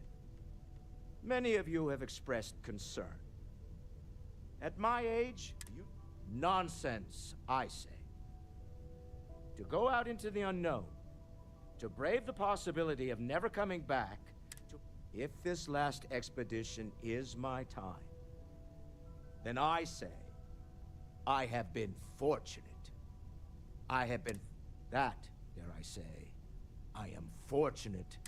And that was the last thing Sebastian Banks ever said in the lodge before he disappeared.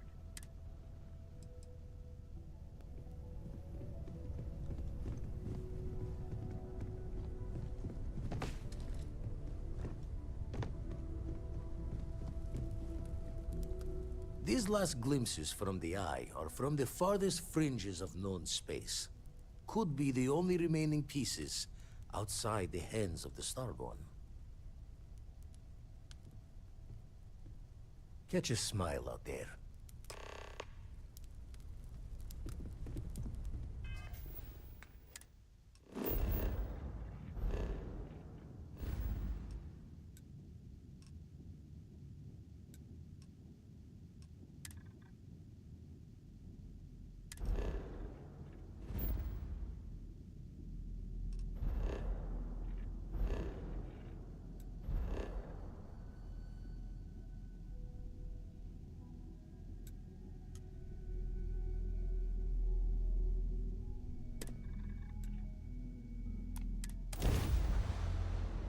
Off right away.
I could have sworn... Ah, never mind.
Like this, there's nothing better than a flask of good English whiskey to keep you warm.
When you have a few moments, there's something I'd like to discuss. Hey. Forgive me for pulling you aside again, but, Will, there's so much to process right now. The emissary, the hunter, the unity. An entire multiverse. I can't even begin to wrap my head around it all.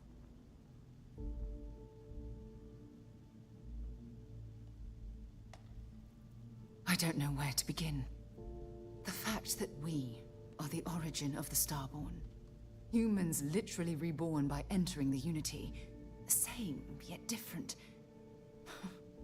It's unbelievable. I feel like most of the knowledge we've amassed in the last few centuries about the universe has just been made obsolete.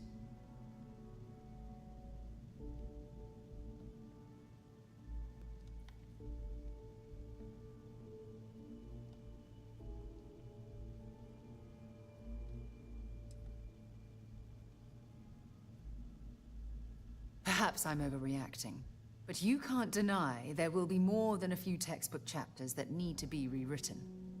We've been pushing further and further outwards from our home, when we should have spent more time being prepared for the consequences. Our current problem relates closely to the nature of humans as a species.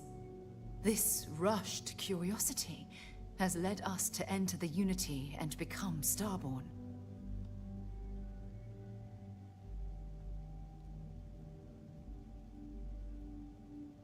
But it has made a difference.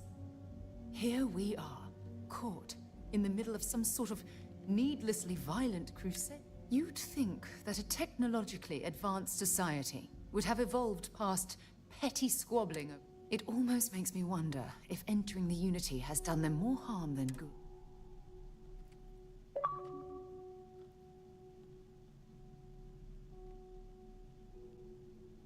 No, that's not it at all.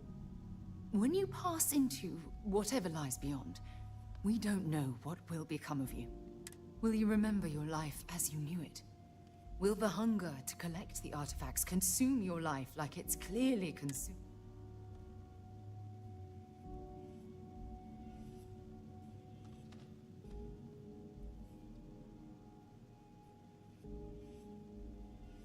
I'm just as curious to find out what's on the other side as well. But that's not the point. As the chair of Constellation, I want all of us to have this opportunity to explore the Unity.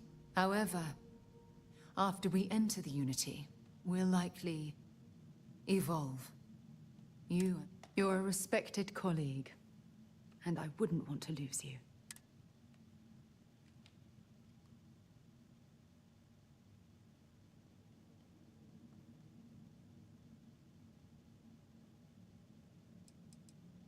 I'm not sure.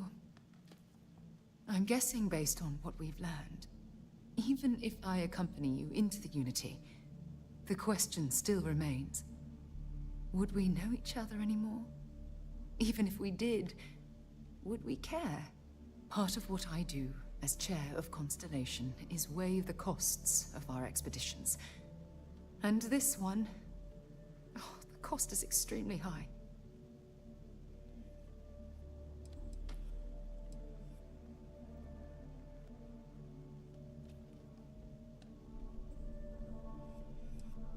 I know. Damn it. I know. Listen. I realize nothing that I say is ever going to change your mind or diminish the intent. All I ask is that you research the facts before you blind...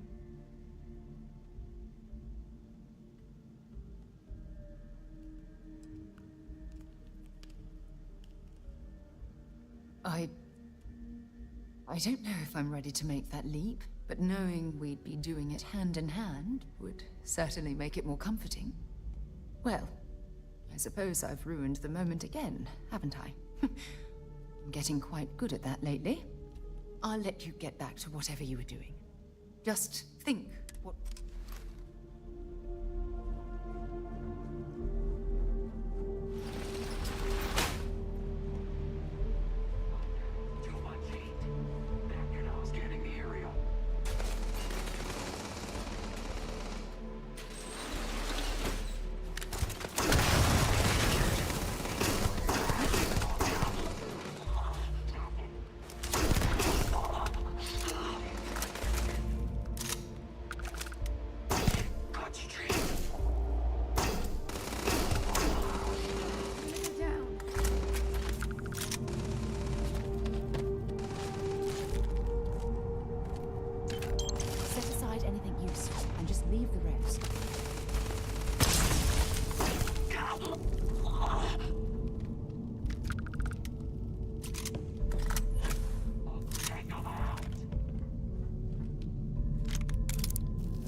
Standing down.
Searching. Stand down. Area secure.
Engaging hostile.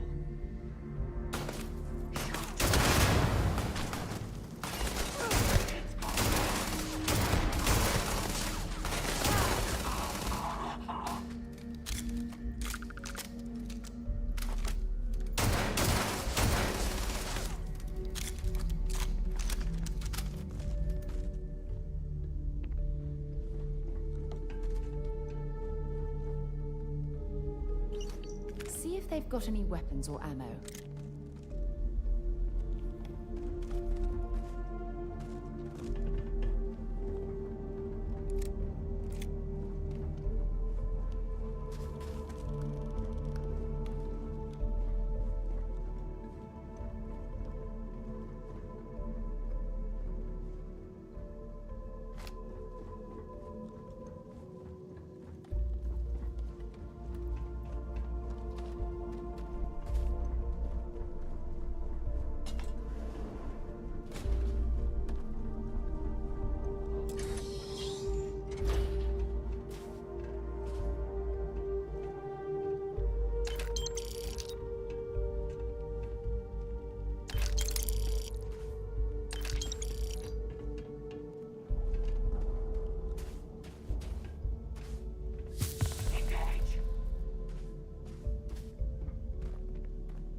I'm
hoping there was a good reason that was locked.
you need to get rid of some of that gear.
Something you need?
Okay, that's it. Time to sell some of your junk.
Oh, for God's sake, drop some of that rubbish already.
beings are roaming this planet? Time to find out.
Research station. You speaking. What is your business here?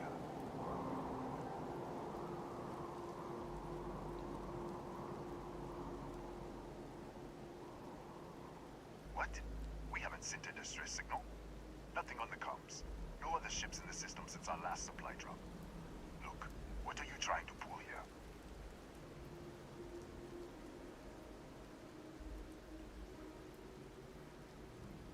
Really? The High Energy Research Lab? Alright. I don't know what's going on here, but you should talk with the director. For security, I'm going to have to ask your friend to wait out there. Once inside, stay with me and don't make any sudden moves. I'll get the door. Welcome to Nishina. I'll watch things from out here, and you go do what you need to do. Just be careful.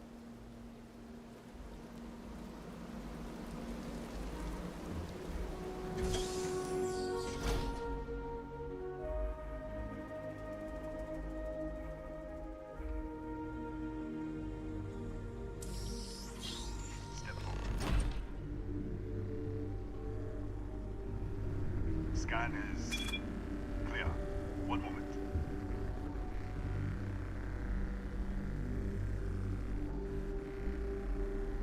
Attention all. I am declaring a cordial.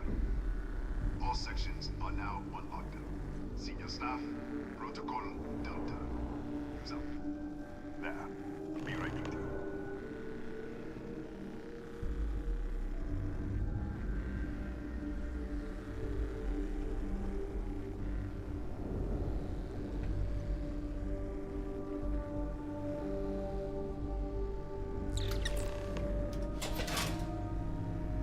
Ethan Hughes, Chief of Security. If you'll follow me, I'll show you to the director. Kaya Patel, our Administrator and Research Director. 28 years in quantum particle physics, or so I'm told. It's beyond me. We're a small research station in the middle of nowhere. Pirates eat places like these for lunch. It is my job to make sure that we are not on the menu. We'll take the back way up.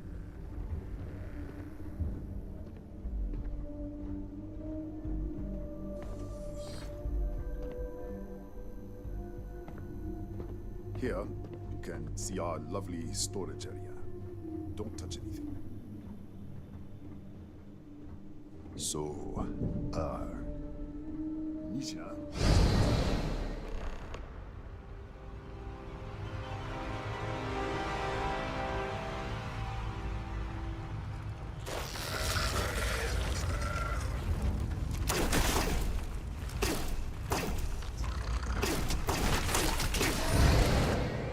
What the? Easy! Easy! What the hell was that?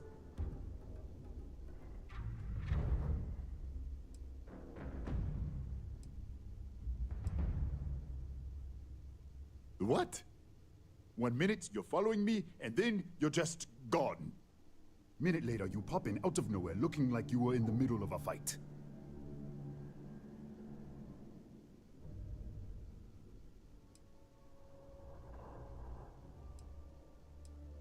In our storage room. I should have never let you inside. What is this? Some kind of stealth tech? Who are you working for?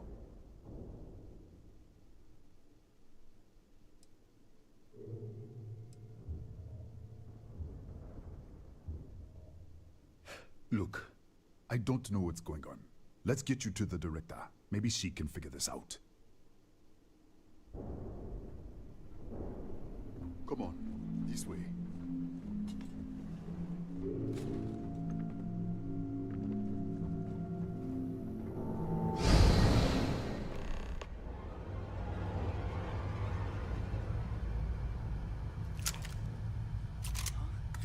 Who's there?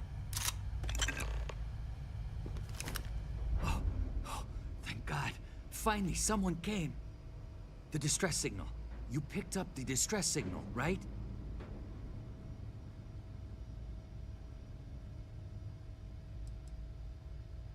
Yeah, I know. I wouldn't have made it much longer. It's been so long. I'm out of food, out of water. But I made it. Wait. How did you get in here?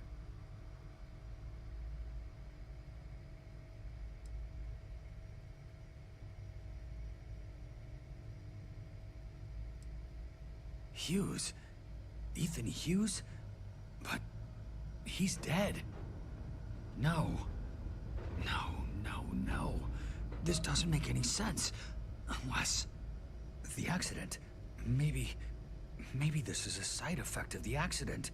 If the probe is still feeding power to the distortion, then...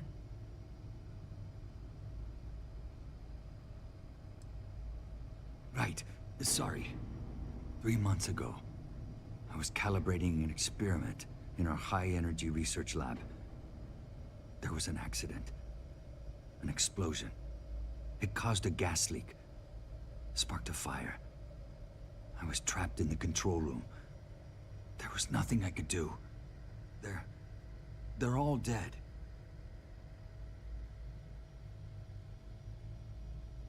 The lab was built around a xenolith with a dense metallic Just disappear. We should. Wait. He's back. All right. We're on our way up. Hughes out. I was just filling in the dark. Let's keep moving. If anything happens, the director's office is on the second floor, end of the hall. You can't miss it.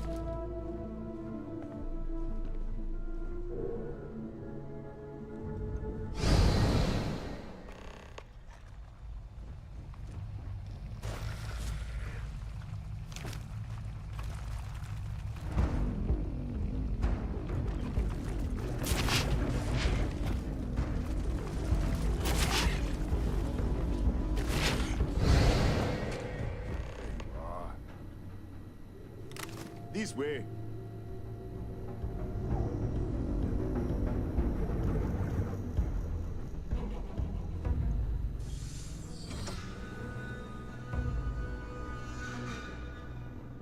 Director. Thank you, Ethan. Come in. Kaya Patel, Research Director. And this is our Chief Scientist, Maria Hughes. Ethan said you disappeared right in front of him. Twice now?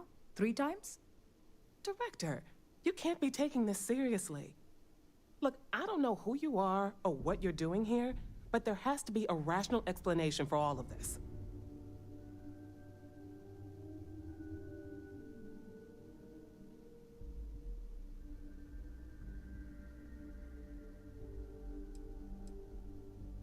An artifact? You mean the source of the distortion? No, we don't. Enlighten us.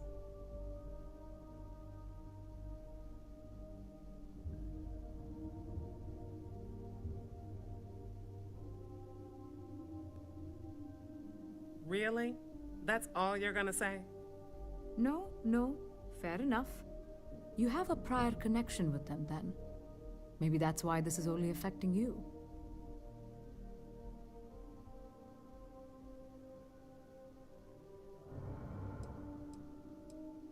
That is quite a claim.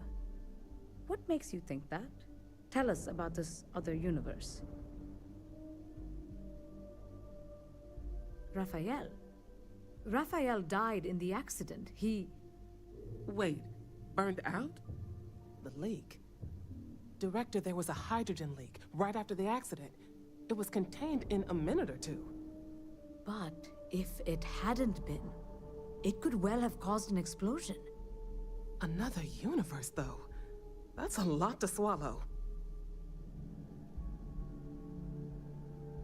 This facility and the research level 2 kilometers beneath us were built to study a gravitational distortion. This artifact and the field it creates. 3 months ago, our chief engineer, Raphael, was calibrating an experimental probe when something went wrong. We still don't know what happened. There was a series of explosions, and somehow, it's still running.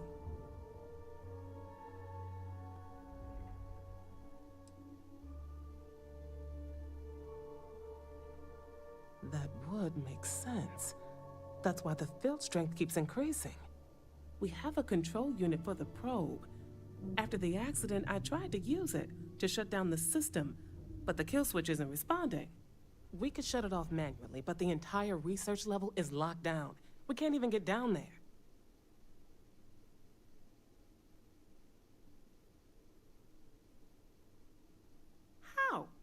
I told you the research level's locked down. We can't even use the damn elevator.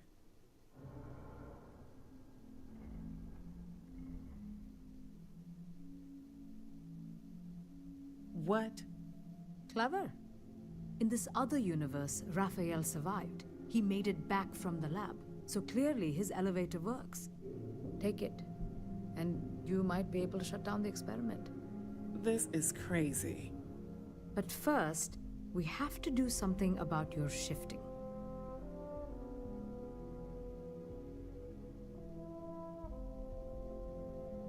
We can't shut down the probe, but we might be able to adjust some of the other parameters. It's risky. We don't know what we're dealing with, but... All right. It's worth a try. Then it sounds like we have a plan. Come with me. The control unit is in the fabrication lab next door. What have we gotten ourselves into?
Oh, it's you.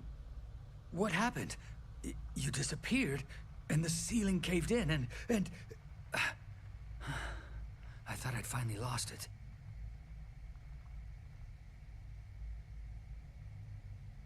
What? How? Look, if you think things are bad up here, the research level is even worse. I barely made it out, and that was months ago. I don't understand any of this.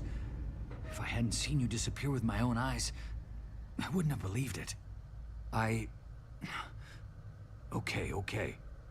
You're my ticket out of here. We'll do this your way. We can get out through the pantry. Here's the key. I'll back you up, I guess.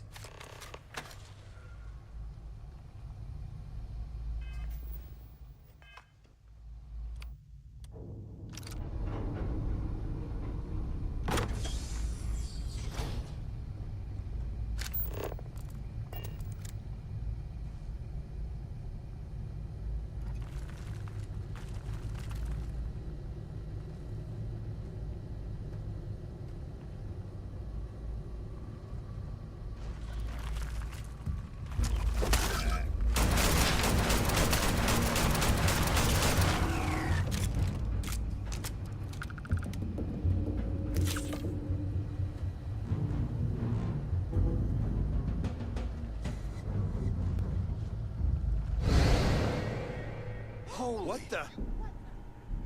Security breach! Everybody out! Run for it! Yes. What? Yes.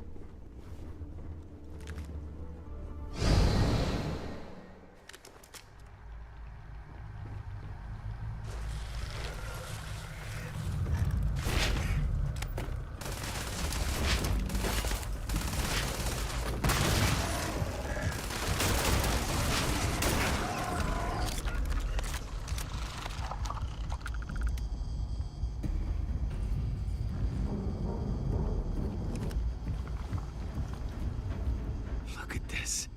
It's going to take hours to clear this out. Assuming the rest of the building doesn't come down on top of us.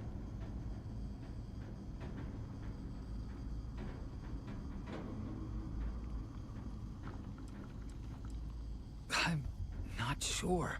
It might stop whatever's happening to you. It's a reasonable theory, I guess.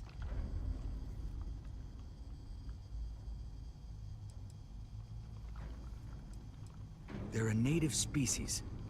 We had an electric pulse field to keep them out. The fire took out the generators, damaged the foundation. They just keep coming. I was in the lab, working on the frequency calibration for the probe. I was walking out of the control room when it happened. I heard the tanks rupture. The alarm sound. I only had a second to react. I jumped back into the control room. The doors sealed. I was safe. From the gas, the fire, everything. But I was trapped. There was nothing I could do to stop it. If I had gone the other way, maybe I could have made it to the ventilation controls. Killed the system. Even if it killed me, I don't know. I don't want to think about it. How should I know? You're the one who keeps winking in and out of existence. I just want to get out of here. Go do whatever you're going to do. I'll see if I can clear a path to the door.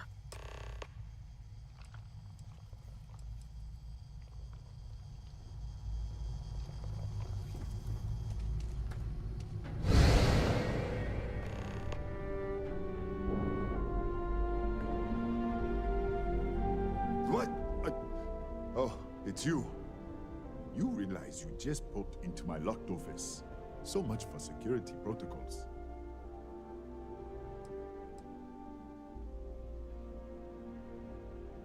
Sure. Not like it's stopping you anyway. And done. Is there anything else you need? Yes. Kataxi. Nasty things. The original survey team ran across them. You're welcome to read the old logs if you want. Yeah, I'll unlock the terminal for you.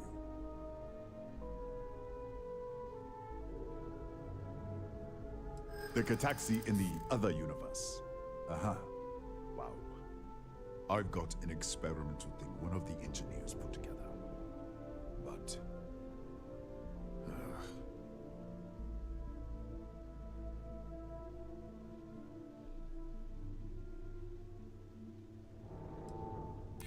yeah, I hope so.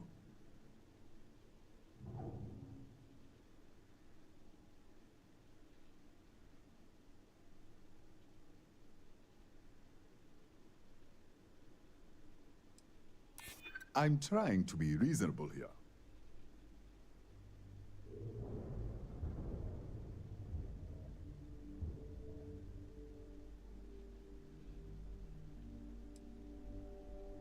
I never said I would give it to you. Sorry, I have to keep it on hand, just in case. You understand? Bigger than you'd expect. We've got a particle accelerator, whole lab complex, the High Energy Research Lab. Real state-of-the-art. Can't tell you what a tenth of it actually does. That's right. Has been since the accident. We can't connect to the control system to override it. The whole system's on a hair trigger. Cameras spot anyone not in the staff database. They fire off an alarm and all hell breaks loose.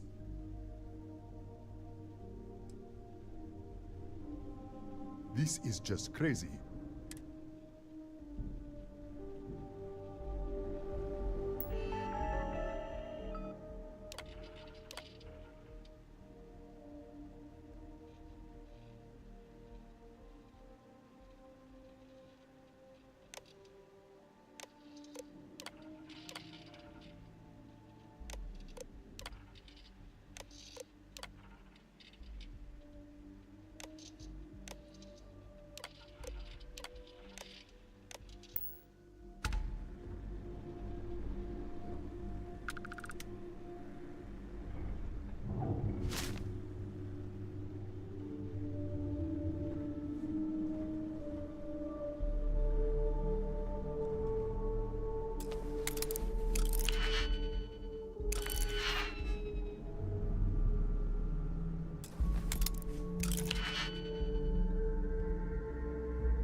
just want to get out of here.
else I can do for you?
Okay, hello.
Don't touch anything.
What, did you get lost in the hallway?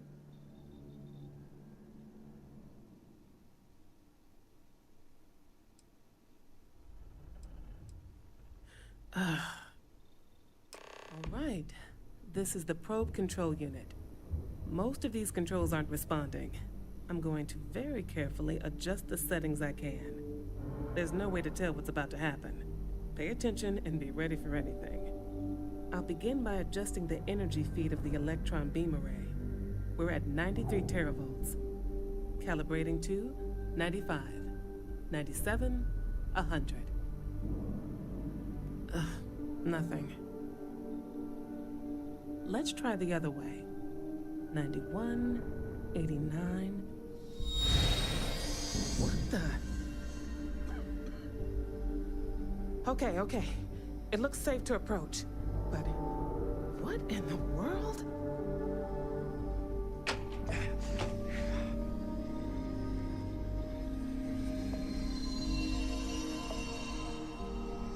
It's a micro trigger distortion. Flux pattern matches the distortion in the lab. The setting is just exposing it somehow. Step into the distortion, please. I don't know. It's possible. That's what I want to test. If that is what's happening, what does that mean? How many of these distortions are there? All around us, all this time, and we've never noticed. Look, whatever's going on here, it's not affecting me. You want to call this whole thing off? Fine. Otherwise, step into the field.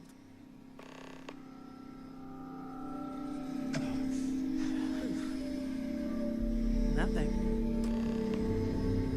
No, hold on. There's a slight pattern change. Some kind of resonance. Right, stay there. Let me turn the feedback up for a moment. Calibrating to 90, 91.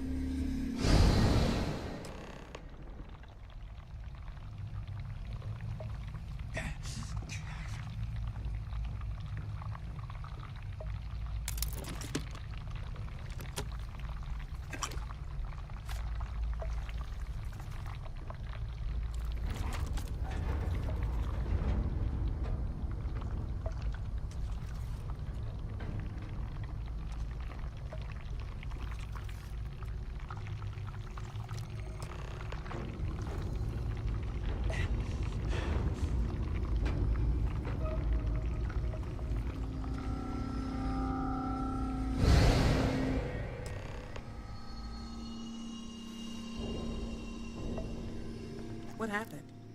Are you all right? So, the lower setting causes the distortions to manifest, and the higher causes you to shift. That seems promising. Keep it on the lower setting until you want to shift, and you should be able to avoid any more accidents. I'd give you my control unit, but it looks like you already have one from the other universe. Love to take a look at that when this is all over.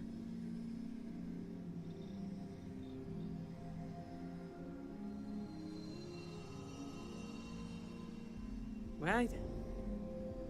If you can get down to the research level, you need to make your way to the high-energy research lab. Disengage the power interlocks, then pull the emergency shutdown to stop the probe. That should finally put an end to all this. Oh, and before you go, the director wanted to speak with you. It really is just down the hall.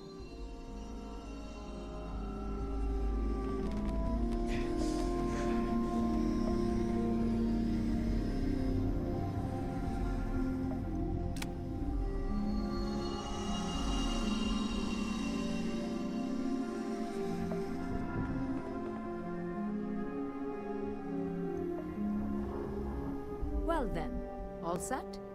If you need supplies, I've asked Dr. Barakova to take care of you. It's the least I can do after everything we've put you through. Before you go, there is one other thing we should discuss.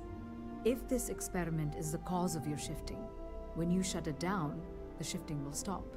What happens then? To you and to us.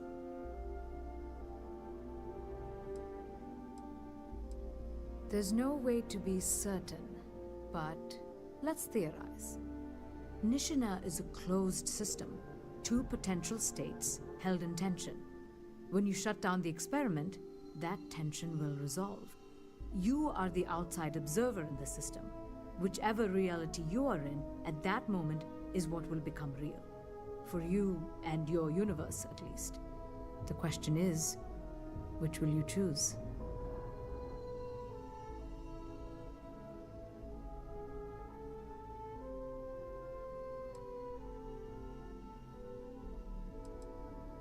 Of course.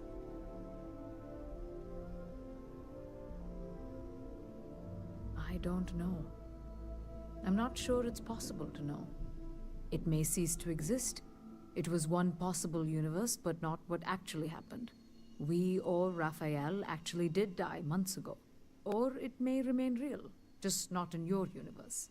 Or in some quantum sense, perhaps you make both choices and both outcomes will be real. Welcome to quantum mechanics. Nothing will change. Nothing can change. If the universe was other than it was, you would not be here to make. What you choose will be what happened. In your universe, the universe... If this were a choice between my life and Raphael's, I would ask. But as the director of the station, I am responsible for the lives of my staff. 30 people. Not that I can see. Have you reached a decision?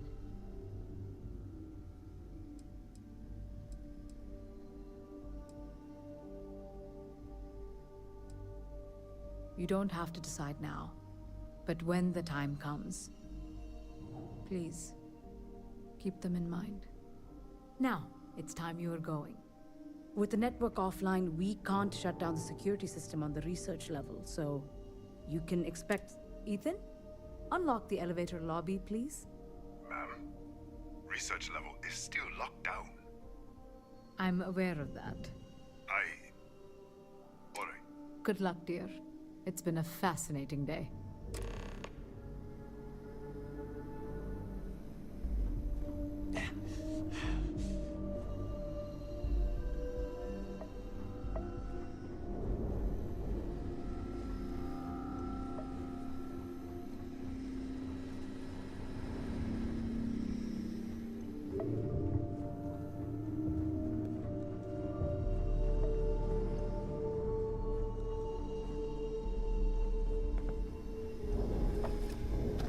Tatiana Barakova, station's doctor.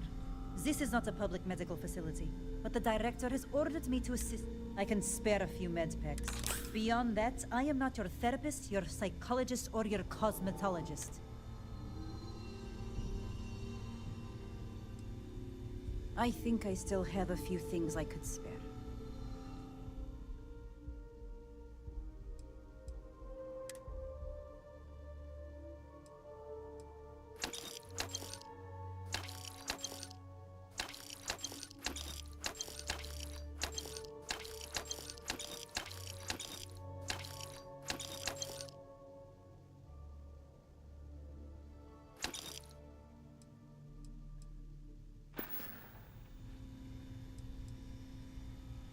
Excuse me? Perhaps you'd care to try a dead-end medical post on some god-forsaken planet. 6-year surgical residency. And I spend my days... And now I have to deal with some spacer who thinks they're... My journal? Have you been in my quarters? Who do you think you are? The director may have given you run of this station, but I... Wait. What is this? This entry... It's mine, but... I didn't write this. The scorch marks. God.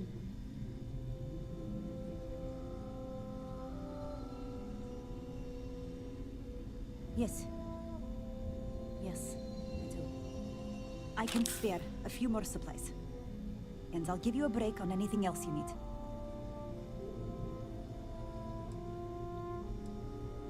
Really? What happened to you? Here, let me take a look.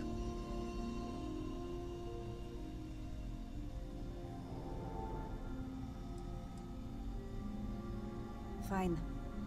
Have a seat. Have a seat. There.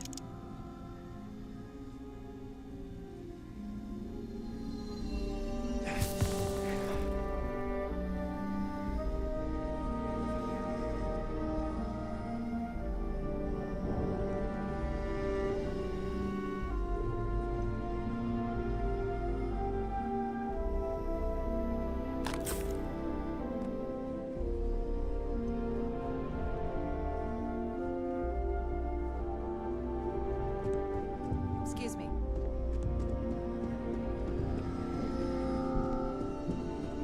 Hello. Hey. Howdy.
lockdown is active.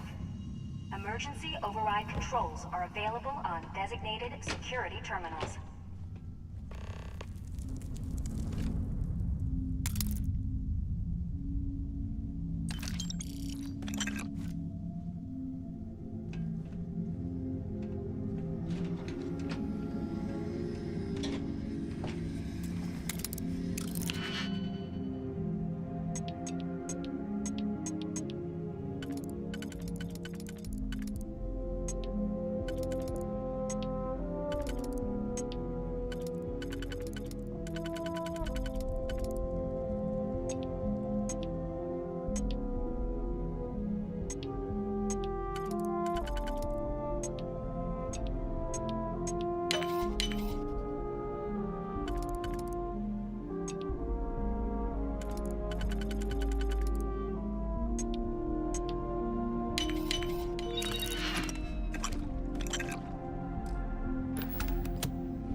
security lockdown is active. Emergency override controls are available on designated security terminals.